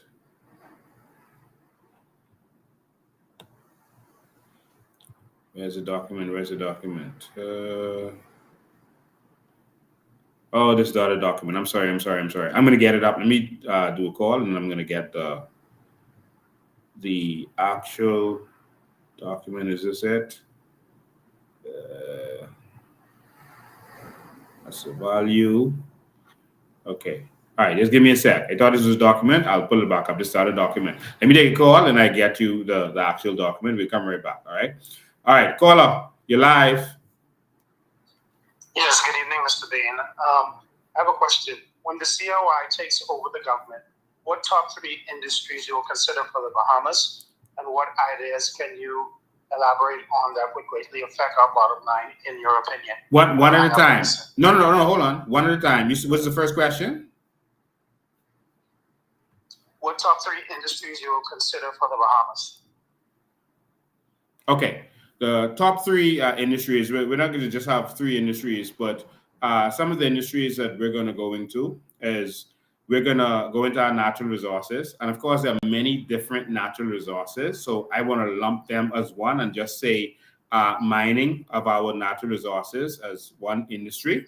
All right. And I'm going to lump, just for conversation's sake, the processing of some of these resources into the same thing for the sake of conversation. So we're going to go into getting our natural resources and treasure. I'll put the treasure there, although it's not a natural resource, just for conversation's sake. We're going to go for our treasure, which is worth $5 trillion based on the 5,000 ships that Spain have identified, worth $1 billion or more each. That's $5 trillion. We're going to go into the mining and processing of our sand and aragonite and our limestone, which is already being done. And so those things alone, we believe, can benefit us greatly. But we're also going to go into the cruise ship industry. Of course, we're going to have some modifications to it because we're going to use LNG to power the ship, so we have cleaner fuel while they're out to sea. And because a lot of the soot from these ships that we're bringing in, it's cancerous and is really damaging to our lungs, and what's going on in this country is polluting us badly. So we're going to have LNG instead on the ships while they're out, and then we're going to power them with renewables. So there's enough current in our harbor alone to power those cruise ships. And so we're going to make, when they're parked at the docks, they have to get power. Instead of having that engine running like they're doing now, they're going to have to get power from our currents that's in our seas. And so we're going to go into those industries. Carnival makes $20 billion a year. Before COVID, and Royal Caribbean made $10 billion a year. We believe that both of them are going to double or triple their revenue because they're doing more ports of call now. And so we're going to go into that industry also. All right. We're also going to go into I'm going to give you more than three. We're going to go into the power industry. We're going to power our neighbors. We're going to set up massive solar plants using our carbon credits together. And we're going to sell power to our neighbors, which is Cuba, Jamaica, Haiti, etc. So we won't go into all of the details. But we're going to be powering our neighbors and using that to make, we believe that we can make billions of dollars from doing that. We also have a dump that has a lot of value in terms of the methane gases under there, and that can also be used to help power our neighbors. And so we're already exploring all of that to make sure that we can see that happen. We're also going to go into the crypto industry in a very big way. There's conversations that persons are having with Trump now. I've already met with them. And so by partnering with the Bahamas, it can transform the world and have a lot of big benefits. So we're going into the crypto industry in a big way that we believe is could be even more valuable than the other things that I just listed to you. So these are some industries that we're going to go in. We talked about other things that going into the cloud and providing cloud services for the big companies because they need these services and stuff, but we can't do it because our electricity is too high. But once we get electricity down, it's going to change the game. So I just try to put that in a nutshell for you in some of the things that we want to go into, the most valuable things. Go ahead. Okay, and I think you actually just said the question already, which is in terms of how would they affect the bottom line for Bahamians in terms of paying exorbitant fees and taxes. Okay, so we're not going to be a tax-based economy anymore. Like many countries out there that benefit from their natural resources, we're going to be a country that benefits from its resources and from the businesses we go into as a nation. And so when you see Qatar and these countries that are wealthy, it's not just because of the natural gas or oil that they have. No, it's because of the businesses they went into as a nation. So your nation needs to think, instead of saying that our taxes are too high, we are always in a deficit, so we need to have austerity measures and cut our spending, which never happens and never works. If your bills at the end of the month is $1,000, but you're only making $800, you don't need to cut your expenses, you need to make more money. And so what we need to do is not worry about the almost $4 billion that we spend every year. That's nothing. What we need to do is make more than $4 billion as a government. And any one of these things can make much more than that. I'm about to play a clip from Vaughn Miller that will show that. And so now we're going to do like Dubai did. Only 1% of Dubai's income comes from oil. And so people say, oh, they're rich because they have oil. No, it's because when they found the oil, they use it as collateral. They got loans to go into businesses, into tourism. And so they have massive tourism, even more than us. And we should have more tourism, but we're busy depending on the foreigners to come and tell us what to do in terms of tourism. And so they went into business. They formed a business called Nakil. They allowed their people to have shares in it, and that's how their people are millionaires and making money. They have a lot of companies now that focus on different industries. Other Arab nations like Qatar, etc., did the same thing. So it's not about the oil, the natural resource, it's about the businesses that you do from it.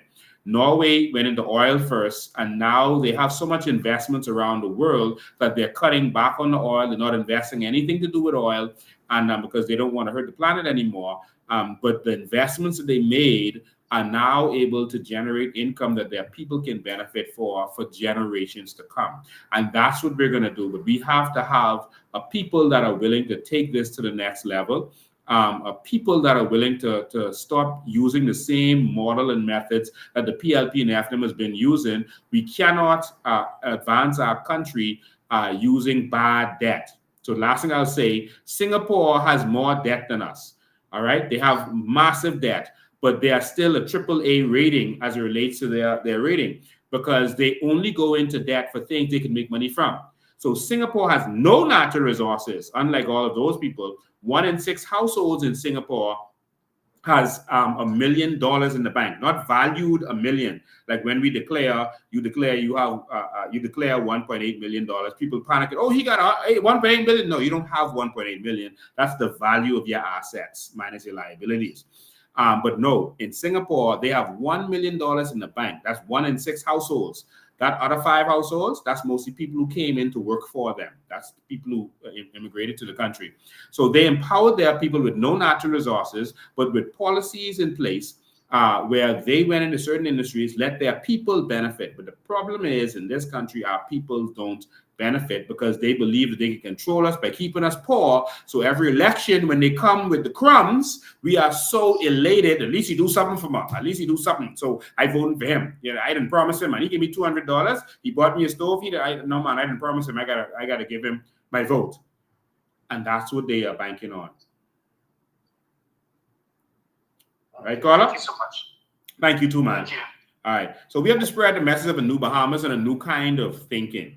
The media is trying to portray us as bullies or not presidential, as if we can't speak to the issues and what's going on. The fact of the matter is, the truth is, the PLP and FNM can't speak to the issues. And while Pintard may be able to recite a speech eloquently because he is a poet, someone asked me what Pintard's career is.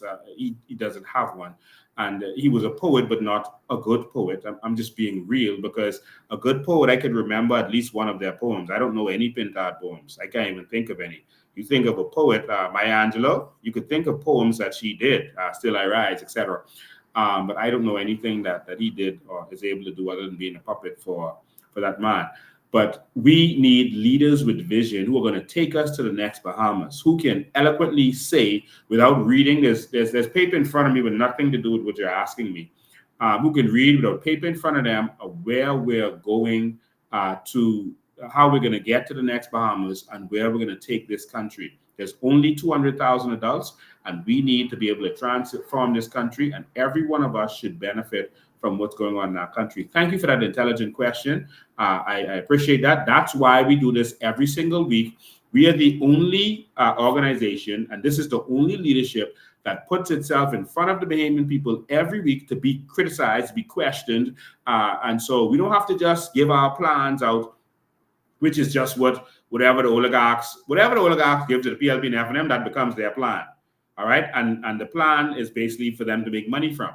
So if Brent Timonette gives money to Pintard, he needs some roads because he's in the tar business. He's in that kind of business. He's going to need stuff to go back to him to pay for that money and plus profit that he gave to Pintard to win the election. And that's what their mandates are, their manifesto or their blueprint. If you look at it good, you'll only see money going to their people. But we need a different kind of thinking. We need a kind of thinking where we do things to benefit the people. A total transformation, a system change. Someone called me, and this is what I say. People go in these WhatsApp group and they make these statements, but they're not really listening or paying attention. I had one gentleman, he had a question for me. I told him, call into the live so everyone can benefit. I'm not going to just do a voice note just to you to answer a question. Call me during the live, and I'll answer your question to the Bahamian public. And basically, they want to know how we're going to deal with outside forces telling us what to do. One, they wanted to know what we're going to do with the king, because we're still under the king. We're still under the king on paper. There's this perception out there that we pay taxes. And there's a guy called Len who asked me this question. So Len, this answers for you, even though you didn't call in. He sent me a voice note from someone else, to be straight. They want to know about paying taxes to the king and what we're going to do to get from under the king. And I made it clear that the Bahamas doesn't pay any taxes to the king. We pay zero tax to the king. I don't know why people make up these stuff. Stop saying things without any kind of proof or documentation. We're not paying anything to the king. As a country, we're a sovereign nation now. We're not paying to the king. The king is a titular head of this country, but he's not being paid anything from us. Okay? So we just want you to understand that. That's the first thing. They don't own our natural resources anymore. They used to, but after 1973, we own our natural resources. That's why the governor signed, I showed you the documents, and I can show you again if you need me to, where our aragonite was given to a company, all right? To be able, not given to, but to be able to mine aragonite, not a sole thing, but they could mine aragonite. And the governor signed that on behalf of the Queen. But after 1973, Ingram signed a new deal for aragonite, all right, with Myers and them. And Ingram signed that. So not the governor anymore, because Ingram signed on behalf of the Bahamian people. You see the difference? Our natural resources are not owned by the Queen. Otherwise, Bahama Rock couldn't be benefiting from that. All right. Before I go on, I just want to play this little clip for you. I just want to make sure we continue to keep educating you. I just want to play this little clip from you from Vaughn Miller. We actually found him. Vaughn Miller is alive. All right. He's alive. And I want you to hear from Vaughn Miller because I think what Vaughn Miller did to the Bahamian people is sick and disgraceful. He came out with all this information, and now we can't hear from the man. Ladies and gentlemen, Vaughn Miller. 20 for the past 16 months, 119 individual shipments of limestone, including limestone sand, was identified. 10 vessels transported the limestones, which are owned by 2 shipping companies. The shipments went to 11 seaports. Collectively, 4 companies were the recipient of the limestone shipments. GP Aggregates Terminal, some 40,400,000 kilograms of limestone. DuPont, some 89,514,340 kilograms of limestone. Kinder Morgan Terminals, some 313,480,000 kilograms of limestone.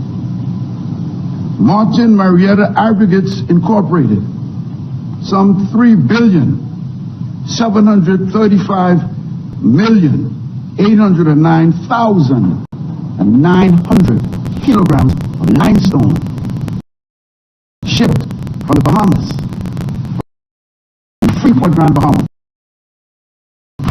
the ports, United States, Lake Charles, Louisiana, Mobile, Alabama, Pensacola, Florida, Panama City, Florida, Tampa, Florida, Port Manatee, Florida, Port Canaveral, Florida, Jacksonville, Florida, Savannah, Georgia, Charleston, South Carolina, Richmond, Petersburg, Virginia.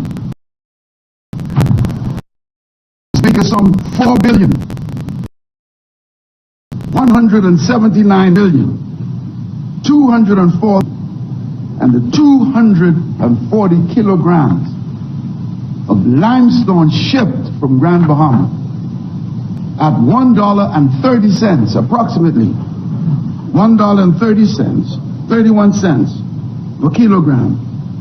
Mr. Speaker, placing the value at approximately $5.5 billion, billion with a B,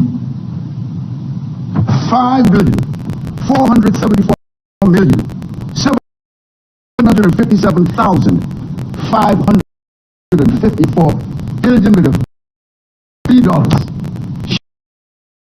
shipped over the Bahamas to the United States of America. And they've been telling us, Mr. Speaker, that our natural resources have no value.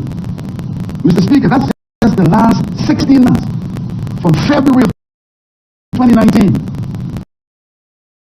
to June of 2020, almost $5.5 billion limestone shipped out of our country. Mr. Speaker, how long has this been occurring in our country? Aragonite from Ocean Key, salt from Inagua, limestone from Grand Bahama, sand yet, Mr. Speaker, no sovereign wealth fund. In Grand Bahama, people are living in the vehicles, living on beaches, living with family members, living with friends. Many have to relocate. Partially, Mr. Speaker, because successive administrations have not seen the value and importance of a sovereign wealth fund. All the time they were mining aragonite on Ocean Key. Could have been an industry for us. Limestone. Could have been still been industry for us. Salt. Could have been an industry for us. Our fresh water. Could have been, it can be an industry for us. Our pine forest can still be an industry, a viable industry for us, Mr. Speaker, from our natural resources. And so, Mr. Speaker, I appeal to Bahamians to open their eyes and see what is happening right before us in broad daylight. We have no natural resources, value nothing, but yet, Mr. Speaker, in the last 16 months, we exported limestone from Freeport, Grand Bahama, to the value of approximately $5.5 billion. How much of that went to us, Mr. Speaker? How much, Mr. Speaker? How has it affected in a positive way the people of Grand Bahama? How has it affected in a positive way? I'll leave that there because his voice actually offends me now, because he had all of that to say. When he was in opposition. Well, he was in government at the time, actually. But now he says nothing. McAlpine had a lot to say while he was in government. After government, he's gone absolutely quiet, not fighting for the people. It's like only when it benefits them politically, they speak out. And so, since government is finished, now I guess with election coming back up, you're going to hear from some of these people. They're going to pop back up and say, hey, when I was in government, I used to say this and that. Now vote for me, and I'll say it again for you. But him, McAlpine, all of those persons who were speaking. Remember when Andre Rollins used to have all this to say until he was out of power? That's how you know what's going on. Let me go to the phone lines.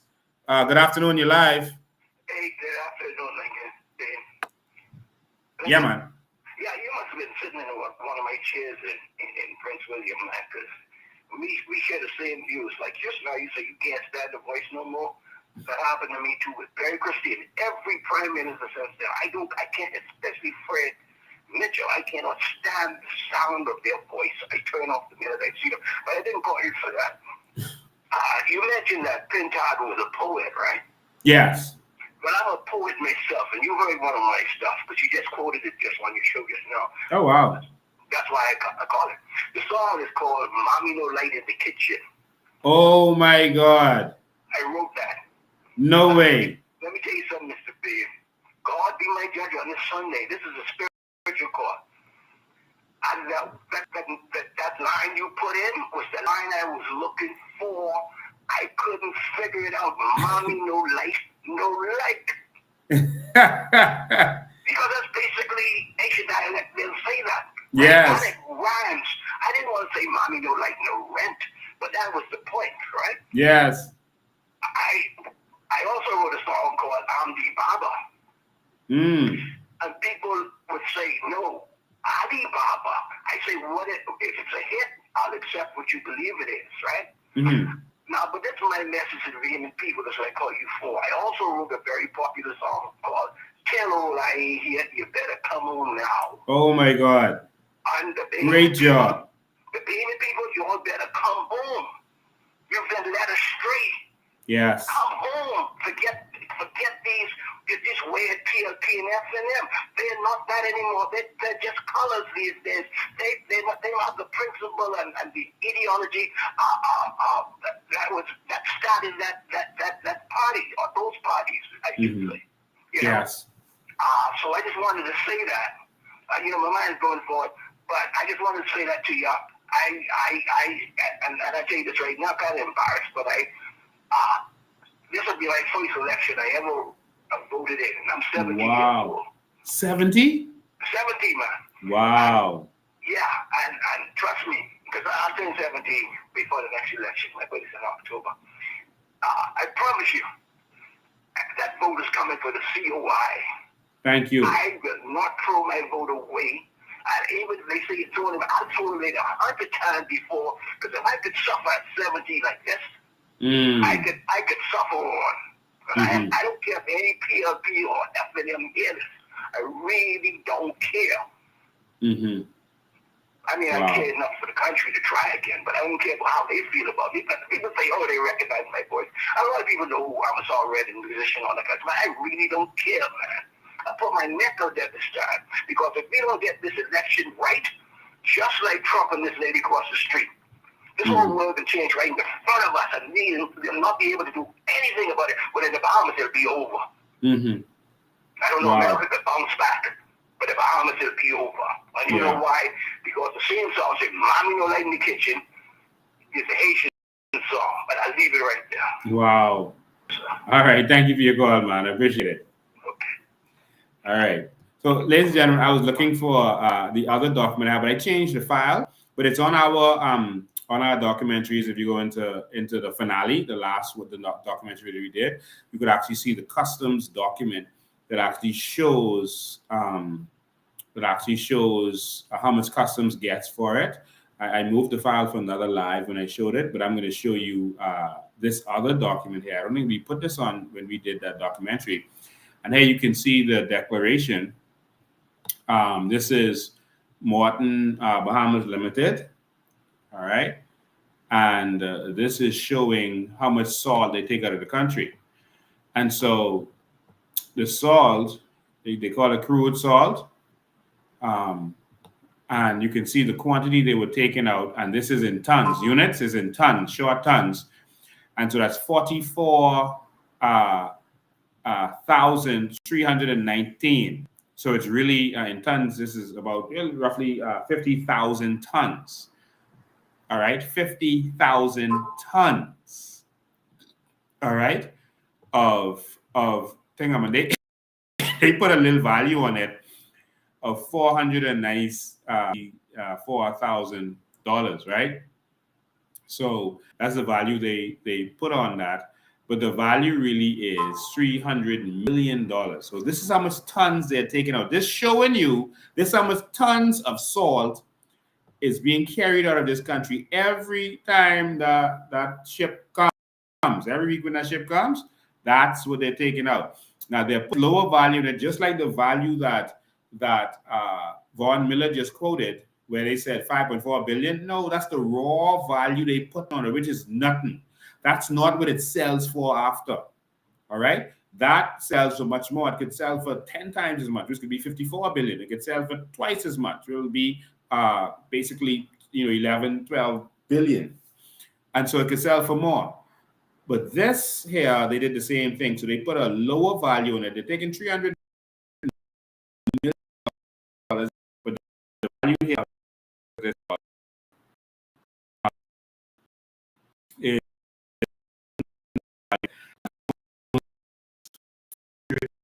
not 500 is all we get. That's it. And so there's money for the Bahamian people. It's just that our governments are not interested in us benefiting from what belongs to us. There's a lot there that we can benefit. People are telling you what is impossible and how this can't be done and the next thing can't be done. But there's a lot that can be done. A lot. I'm going to share on WhatsApp a document with me and Maria going through our natural resources and what's going on. But right now we've become a failed state. A failed state. That's what we've become. We've become a state where we're now in a state where nothing works. I want you to hear from the people from Inago, then I'm going to let you hear from Buju Banton. All right? But let me let you hear from people in Freeport, then Inago, then Buju Banton. Stay tuned. come and throw a party or a ball or whatever they did in Freeport where the people suffering. That tells you those people are heartless and soulless. Let them know. Little lion. You see the tongue got no love, no love, no love in them hearts. You see them God. No love in this world. You could throw a ball at an island that's been crying for years and years and years, gone through those hurricanes, people lost homes, some people's houses are still unrepaired, and all of that, and you could come throw a ball in the people's face, and you got the PLP supporters, or they're singing and dancing for their supper. That's all they're doing.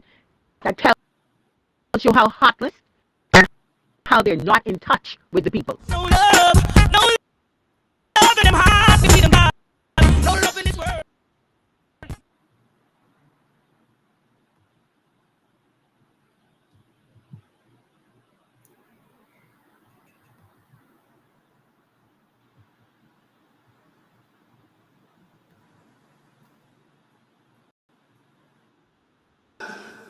Then we got MP. We say we need this, we need that. Like you say, can't find him.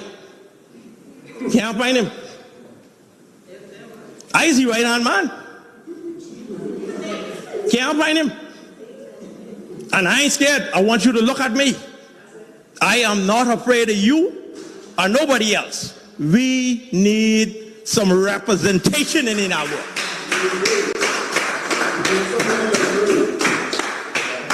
And how great get like that? We used to tell him what to do. This one here, when you talk, nobody listen.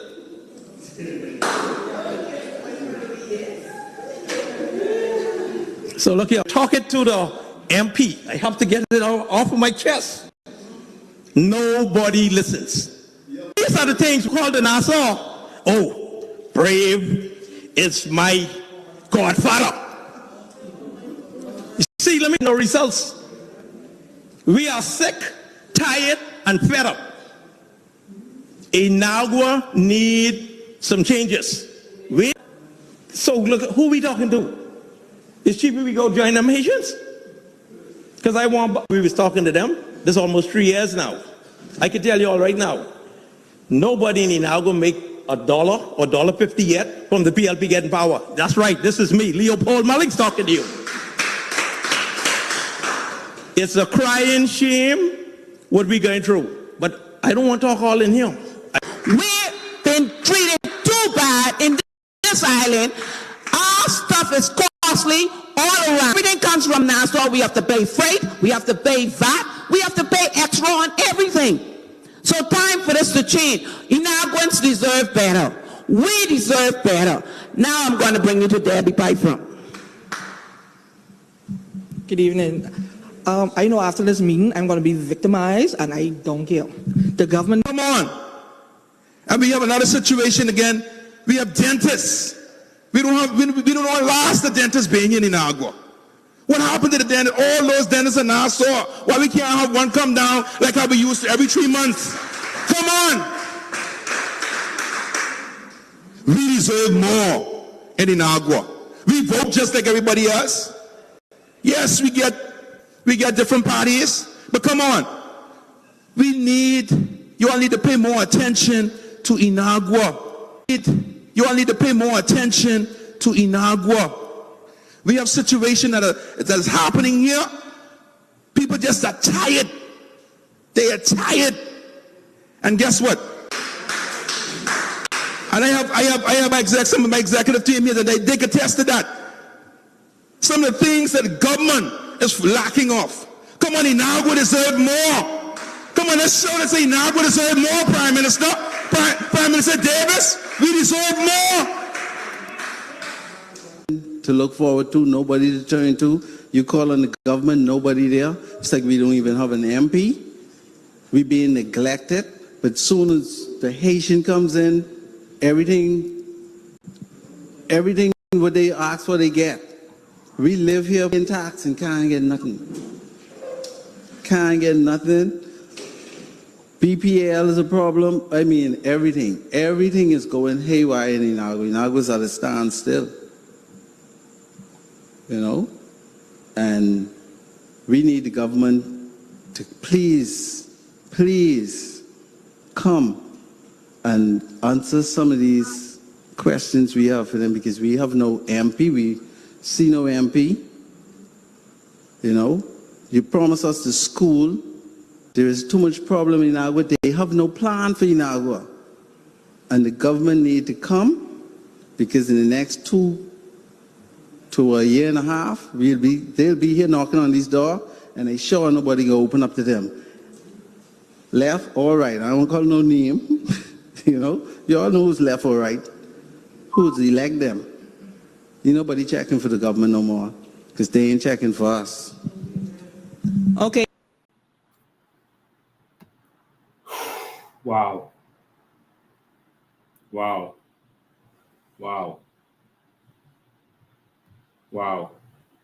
The country has devolved into a complete and utter failed state, and there are persons who I'm going to play something by Buju, but I forgot he is using obscene language in that one, so I don't necessarily want to I'm going to play that. Brylan,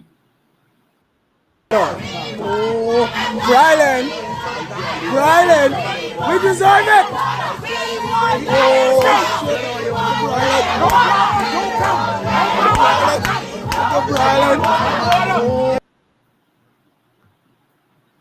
So I'll take you back to what I've been flashing on the screen all this time. Ladies and gentlemen, a failed state is defined as a country whose government is considered to have failed at some of its basic responsibilities. For example, keeping the legal system working correctly and providing public services. Example, electricity, water, education, hospitals, etc. Electricity isn't working properly in the country. Water isn't working properly in the country. Education is garbage. We're going to talk about that in a minute. We were supposed to hear from some persons, and I was stalling for them, but I'll do that in another live. Some persons whose children have been going through the system. Last thing I'm going to say to all of you today, I want to touch on, I was just waiting to give them a chance to call in. I was going to bring them on live. A lot of the people in the Montel Heights area are saying that their young men are being put out of school. It's almost, they feel like they're being targeted.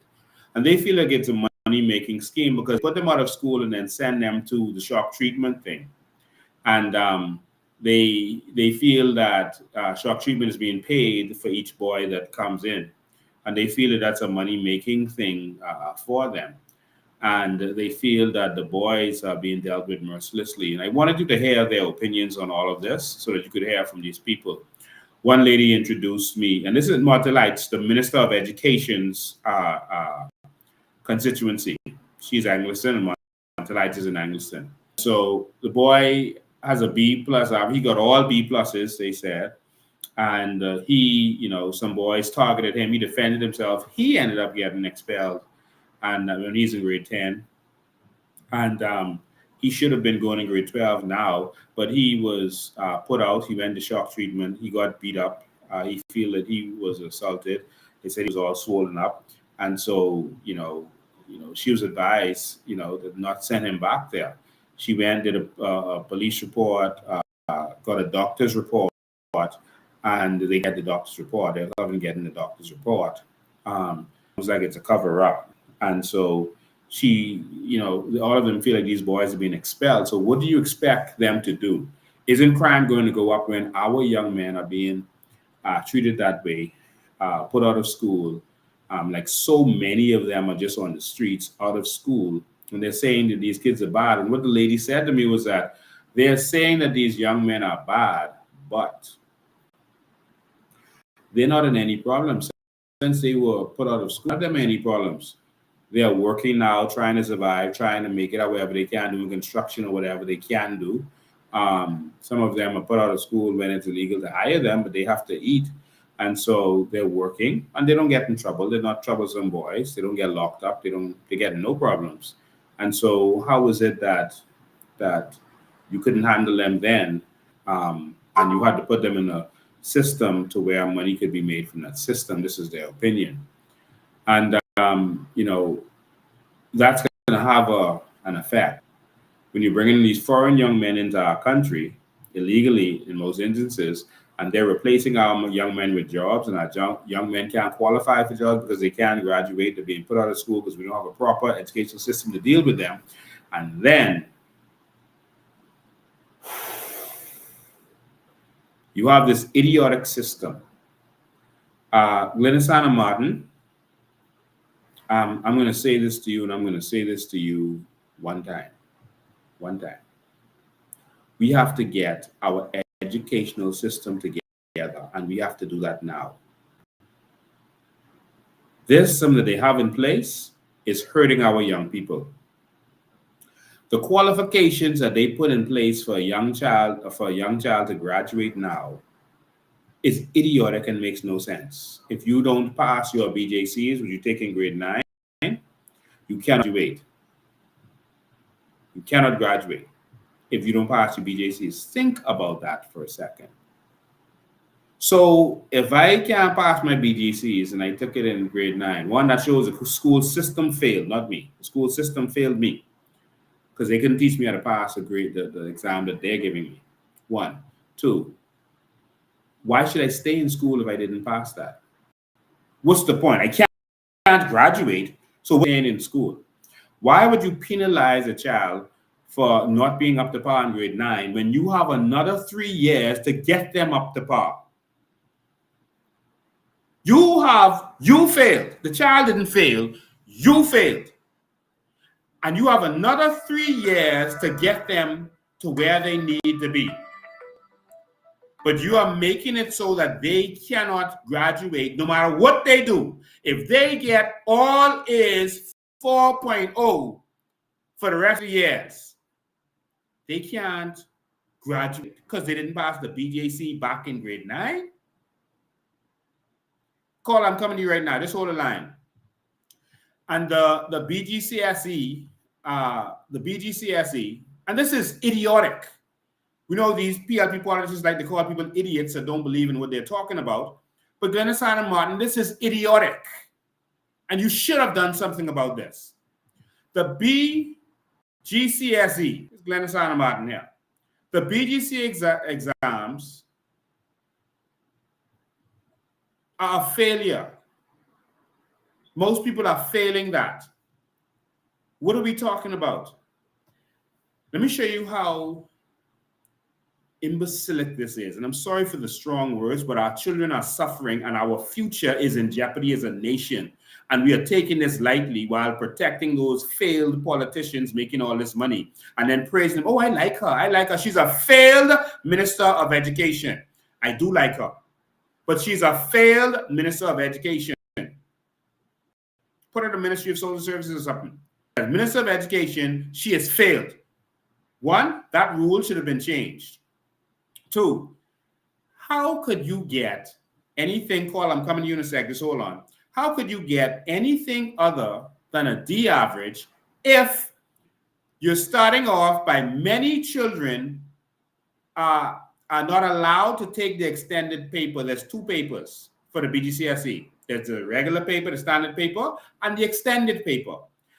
The standard paper, you can't get anything above a C. And if they let you take the extended paper, then you can get above a C. That's not guaranteed. You can get above a C. How stupid is that I'm taking an exam that I cannot get an A in from the break?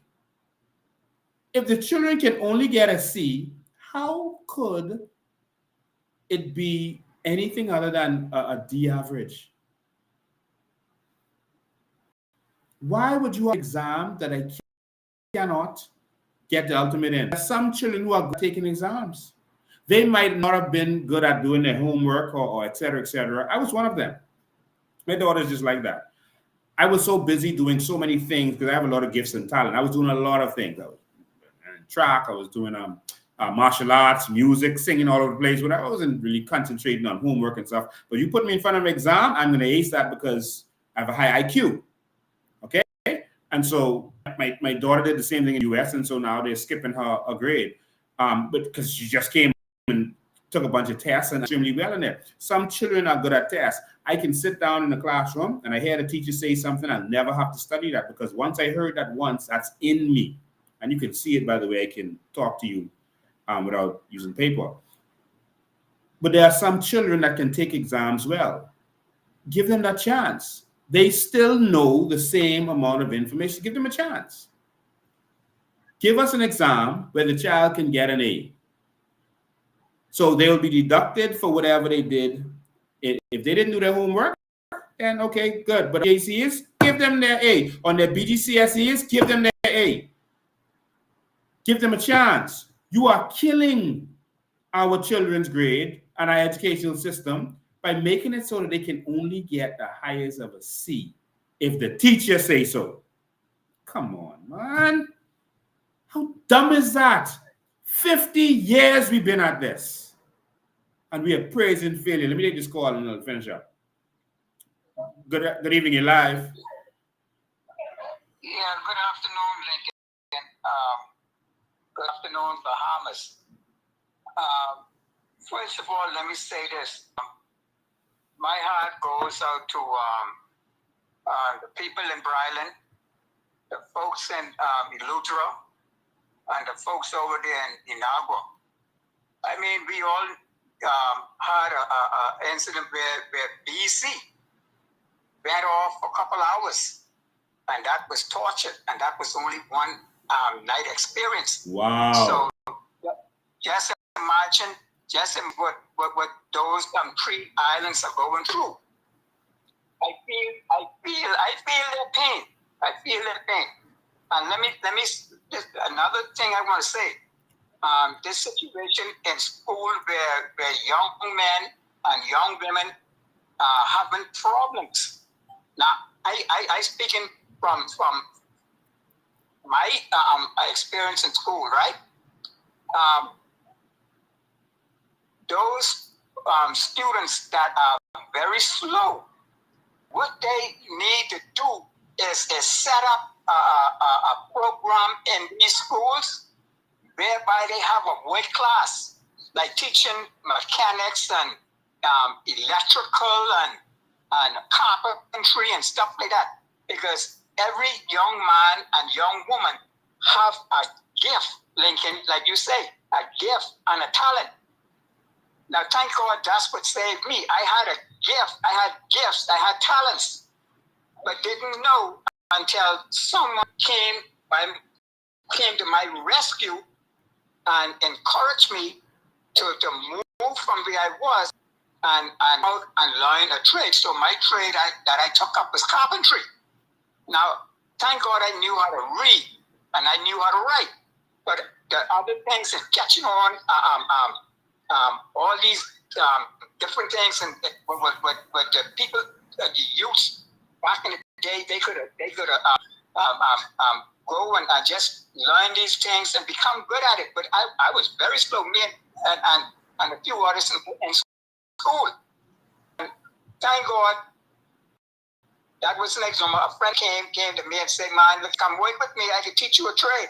And now I went on that job, learned the trade. It took me about little less than 1 year to get things done, to learn some things and to go out and do it.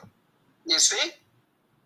I think I have to say this. Some young men and some young women is good with their hands and not good in learning. You know, they do their stuff with their hands.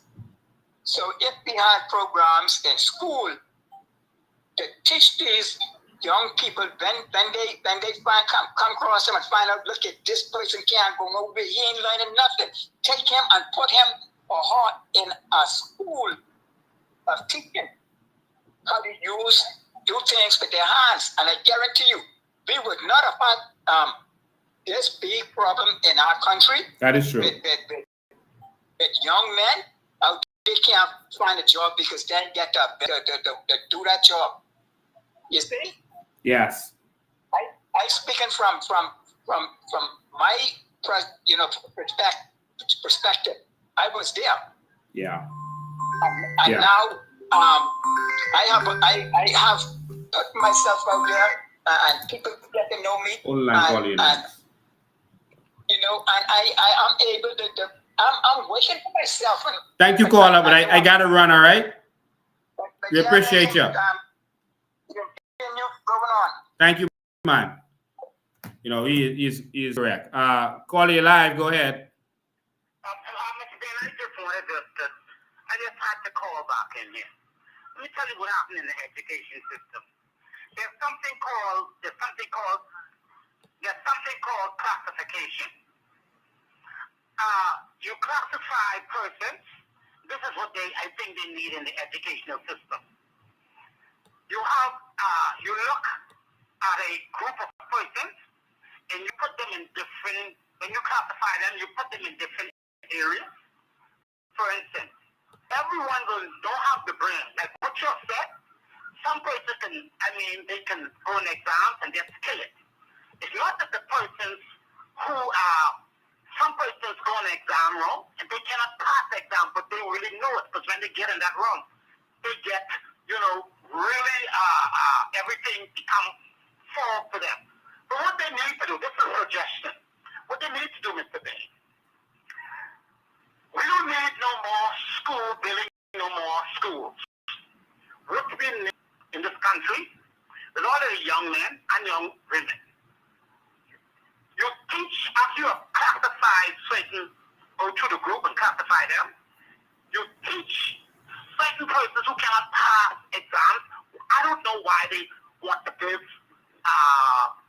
9 and 7 BJCs or BGCSE.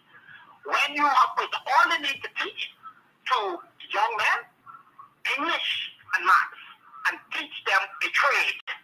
You put them into trade school after you have classified them, English and maths.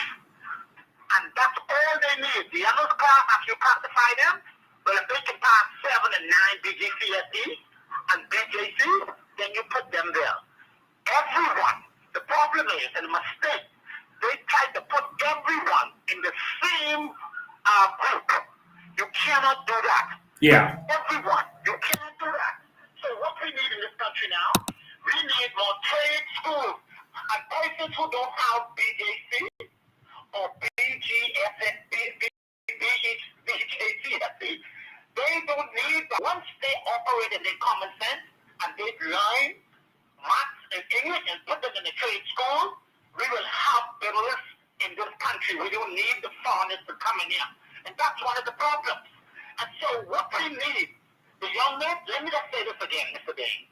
When we talk about this shock treatment, that's a money-making scheme. College read them and Fox for $10,000. That's outdated. That's outdated. That's humiliating the young men. That's what they're doing. That is hardening their, okay? And they're making them criminals. Shock treatment is not helping those young men. What they need is trade schools with God's ability that they're born with. Teach them English and math. They can get there after they graduate. They got the business card, and they can give it their business. I'm a plumber. I'm an electrician. I'm a mechanic. I'm a cabinet maker, and that is what we need in this country. Ghana's man, Hannah, is a failed person. She knows nothing about structure when it comes to education. License don't run country. See, people always talk, oh, she's a nice person. Niceness does not run country.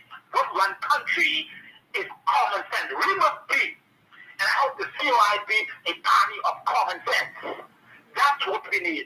We need leaders who will operate in common sense, and that's what we need. The highest degree ever bestowed upon a human being is common sense. Thank you, man. I hope that the COI becomes a party of common sense.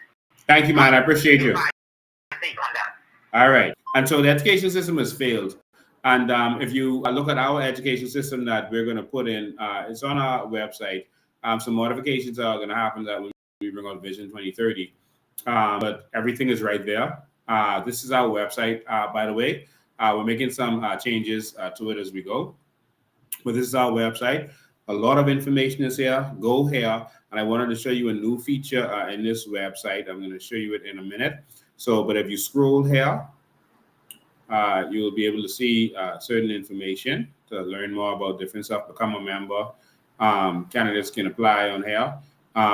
We have some information on the front page about our leaders now. And so you can go there and get information about me, the deputy and the chairman. And so there's a lot of stuff on there that you can get.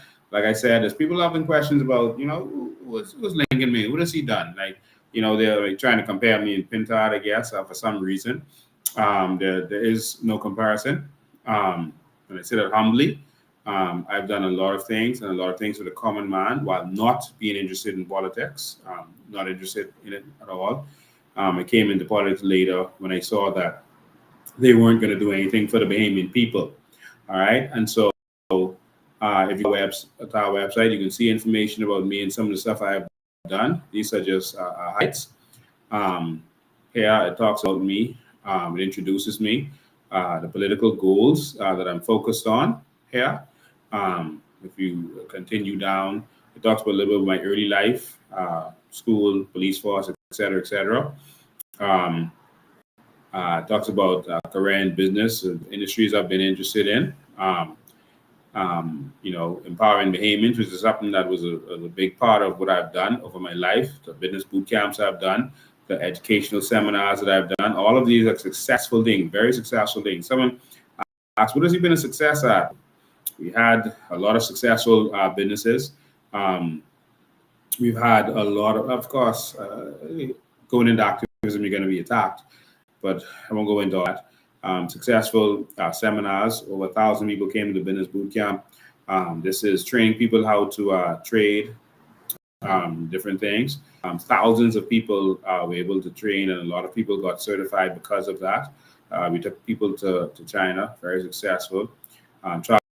Traveling around the world and speak, book writing, motivational speaker around the world. And so there's a lot of things that I've done. And there's no way we could put everything in there. Successful in entertainment, music, award-winning. Of course, we know that all of my radio shows are very successful, highly watched, probably the most popular while each one of them was out. TV shows, same thing. Controversy TV, Master You, was very educational. People on here giving testimonies of what happened, their experience in these different things. So you can get me there. All right. But now there's another tab up here that I want you to see right here. You go up to the top so you can see where I am. So this tab right here, you still can't see it. It's called News. And so what we're going to do is after every live, so that Monday morning, that's Sunday night or Monday morning, you're going to be able to go right here. And you're going to be able to, the whole live will be there, but also the documents we talked about in the live is going to be there and a little write-up. All right. And so our team is going to be all over that. And so you'll be able to go here and make comments. You're able to click right here and you can place comments on any of these. Okay, hold the line, call. I'll get right with you. Just hold the line one sec. And so you'll be able to click on here and make comments. Put your comments on there and be a part of what's going on. So on the side here, you'll be able to have categories. So we just tested this out last week. You see different categories. So if you want to see all the stories on corruption, all the stories related to airports, or any family island, you can just go to the categories and see what's going on. If it's on your phone, you have to go to the bottom to see it. On the computer, you can see it on the side. You go back to news. So you'll be able to see the different stories, videos, and then you'll be able to see documents like the NIB one we did with misappropriation there. You can see where NIB was paying out money to pay for equipment, etc., at clinics, which is ridiculous. So if you need to get documents to put in your WhatsApp group or talk to your family and friends, the documents will be right there for you. See, I'm clicking to go to the next document. And so that's how that works. And so NIB spent millions on derelict mansions. And so here we have a little bit on that. And then we have all the documents. We have the what do you call it? The conveyance with the documents. So you can see the conveyance. You can see the actual derelict mansions that they spent our money on, and these are still derelict, and they're paying security companies for these derelict mansions still. Look at that. Wow, this is shameful. All right, and that's why NIB is so high. And so all the documents, pictures. So if you need, because if you WhatsApp group, then it'll eventually disappear. Because it's behind.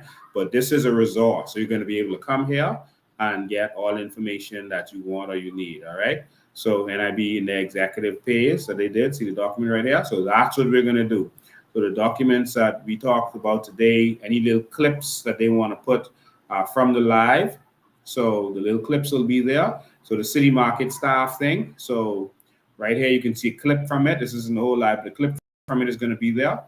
And we're going to break our lives like that too. So where I was talking about, so they'll have a clip with CIBC, then they'll have a clip about, we talking about BEC, et cetera, and see all the documents.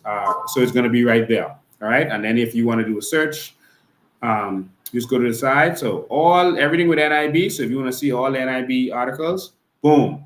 And this is so we could educate our friends and family. Now we have a resource. So we call it the news. So this is the newsroom. So you can go to the newsroom and get all of these. This is really our Freedom of Information Act. All of this. So this is going to work along with the live so that you can get all of this information at your footsteps. So I just click on NIB. So all the stories with NIB are going to be right here. So as we move forward with the different lives, that's how you could find information or documents or anything that you want. All right. So that's perfect. Vision 2025, the Clip Summit. We're going to put the whole 2-hour thing. It's just that when we did the Vision 2025, I just want you to understand that we had a problem that day with electricity. You can see in the video, I was sweating like crazy, and it was raining hard. You could hear the rain in the background. Someone asked me if I was doing this in the sauna while this was going on. It still must go on. So we were having problems with electricity, and it was raining. And so I was trying to rush through it, so I misspoke with some stuff. But we're going to put the whole thing there. We went back and edited some stuff, and that's why we just put the clips. But we're going to put the whole thing in there. So you could be able to watch the whole thing and get an idea of what we're talking about. But the clips from the video, the Vision 2025 is there, and you can contribute to it, the vision. So for the things that we have put out, you can see the vision for education, tourism, or whatever it is, energy, or whatever it is that we're starting to put out. You can get all of our documentaries. Many of you have not watched our documentaries. All our documentaries are right here on the website. All right, they are right here. So the first one, Bahamas Sand with Modern Gold. All of them are right here. Land Pirates Part 2, Part 1, and Part 2 here. So Land Pirates Part 2 is there. All of the documentaries are right here that aired on what do you call that? Beyond Airlines. So they're right here.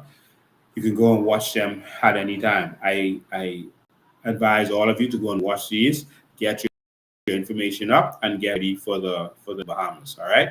So I just wanted to breeze through that. Our website is going to be transforming, and use these resources when you're talking to your friends and family. You'll see it right here, or and also my Facebook page has a lot of information. You can go in there and search for whatever you want, and so you can go in there and search. Like you want to pull up a video. Oh, when Lincoln was in his career, I don't see that video. Just go in my Facebook page, click on search. Not to search the whole Facebook. You can go in there and actually search in just the Facebook page, and put up Miss Curry or put up Curry, and it'll show you everything related to that. If you want to see one of our protests, you put up CARICOM or whatever, and there's a lot of resources there. All right, so you can take advantage of that. All right, so someone says yes, to make Vision 2025 a whole 2-hour show. I'm going to do that for you. All right, so we're going to do that. We're going to line that up and make that a whole 2-hour show. Vision 2025 is actually, I think it's 3 hours long or 2.5, something like that. That was during the lockdowns, and we had plenty of time on our hands. So I may have to break that up for you. But hey, we did 2.5 hours today, so we'll see. All right, I may do that next week. We'll see what happens, depending on what's going on in the country. So I saw this thing going around with Buju Banton. I was going to play it because he's cursing, and he's talking about he doesn't care about politicians. They are the ones who's screwing us. And that's right after he did this picture with Brave, all right, and did a song for Brave. But now he is saying that politicians swing people. So maybe he had a epiphany, All right. So so some people have epiphanies. All right. And so maybe he is repented to whoever he worships, and maybe you'll see some change. But thank you for watching this. We want to actually support the movement. We can only do this with your support. A lot of people, say, "Oh, we need to keep going. We need to do this," but they're not willing to help us to do that. Every political party, Trump is a billionaire, and he has to raise money to do what he does. All right, the Democrats are millionaires and billionaires. They have to raise money to do what they do, and so this is how you do it. You have to fund the movement. If you really believe in this, you have to make this happen. All right, all of us have to come together to make this happen. Brave don't spend his money to pay for campaigning and elections. All right, Minister was to spend his money, and Daddy spend his money. If it's something you believe in, then you have to make it happen. It's that. All right, and so again, this is how we do it. Don't pay attention to trolls. The word on the street, Fred Mitchell told his trolls to go in all the WhatsApp groups and just start rowing and throwing dirt and mention a bunch of nonsense so that they don't have to talk about the issues. They don't have to talk about what's really going on. And so that's what they're doing in the groups to get you to say, you know what, I'm not arguing in there with them all day, because they realize the WhatsApp is a very important medium of getting messages out there. So Fred Mitchell was smart, actually, and he went in there and told his trolls to go in there and just start rowing and cussing. And then the people who won't give information, they go in and say, man, they coming out of them groups because they only rowing and cussing. And that's going to break up you putting the information out there. Don't run from them. You understand? Do not run from them. That is a political tactic to get you discouraged from fighting. Do not run. Go in them groups and ignore the nonsense they're running on with and put the fact. Talk about what's really going on. Expose the corruption. Someone says, why are you always talking about the bad the government doing? Let's hear about what y'all doing. We do both. We give vision. We answer questions. We allow you to ask us questions about what is going on. And so we do both. Our vision is on our website. You can go there and you can see that. And anytime you can call in and we can explain everything that's going on to you. We are working, and you're going to see our think tanks are going to ramp up again. We're just waiting for because everyone is traveling, for summer to finish. On top of that, get ready to see the candidates. I'll leave it there. We're going to start putting your people out to you. All right? It's time. We have to go and take this country back. And so when we begin to give you your candidates, we want you to come out and help them. Come out. Support them. Walk with them. Help them in every way they can. All right? So thank you for tuning in. We appreciate it. Now, this is that time of year where the politicians go into each community and degrade the Bahamian people by having them stand on lines like they used to stand on lines in the 30s and 40s for government cheese. Stand on lines to get books and backpacks, etc. The fact of the matter is that's your money. So don't think the politician is nice or did anything for you. That's your money. All right? You gave that to them. That's your money. All right? And so they're not doing you a favor. That's yours and it belongs to you. So don't think that they did anything for you and your family. That's your money. Please remember that. All right? And so one, you're paying them, go for the community, and two, their money. Jesus. And so we call on politicians to not take pictures of persons in order to embarrass them. We don't need that. We don't need you to brag that you took the constituency allowance to buy some backpacks and books, etc. And sometimes they get funding from persons who they gave contracts to, and then they say, yeah, I raised some money on the side. No, that's people you gave contracts to that gave you money from the contract in order to do that, to make you look good. All right? And so it's that time of year. If you have not, after 50 years, made it so that your people don't have to come in a line for books, for bags, you failed. And so this is the time of year where the PLP and FNM will show you that they are failures because the people have not advanced the way they should have. Ladies and gentlemen, the fight is on. They're going to tell you that I'm selling dreams, that what we are doing cannot be done. What we are doing is impossible. But gentlemen, they are having you live a nightmare. What do you have to lose? We need to change this country, and change is here. the prophecy will come to pass. So thank you all for tuning in. We appreciate it. We love you. This has been a long one. I'm going to see you next time. You know where I go in now? For ice cream. I'm going to go out by myself, look for some ice cream, and probably some KFC. That should be good. I just gave them free advertisement just now. How could I do that? It's really Bamboo Shack I go to on a Sunday. All right. They got the best peas and rice, best macaroni. They're good. All right. So I'm going to go get me some dinner and some ice cream and enjoy the rest of my evening. God bless you. I love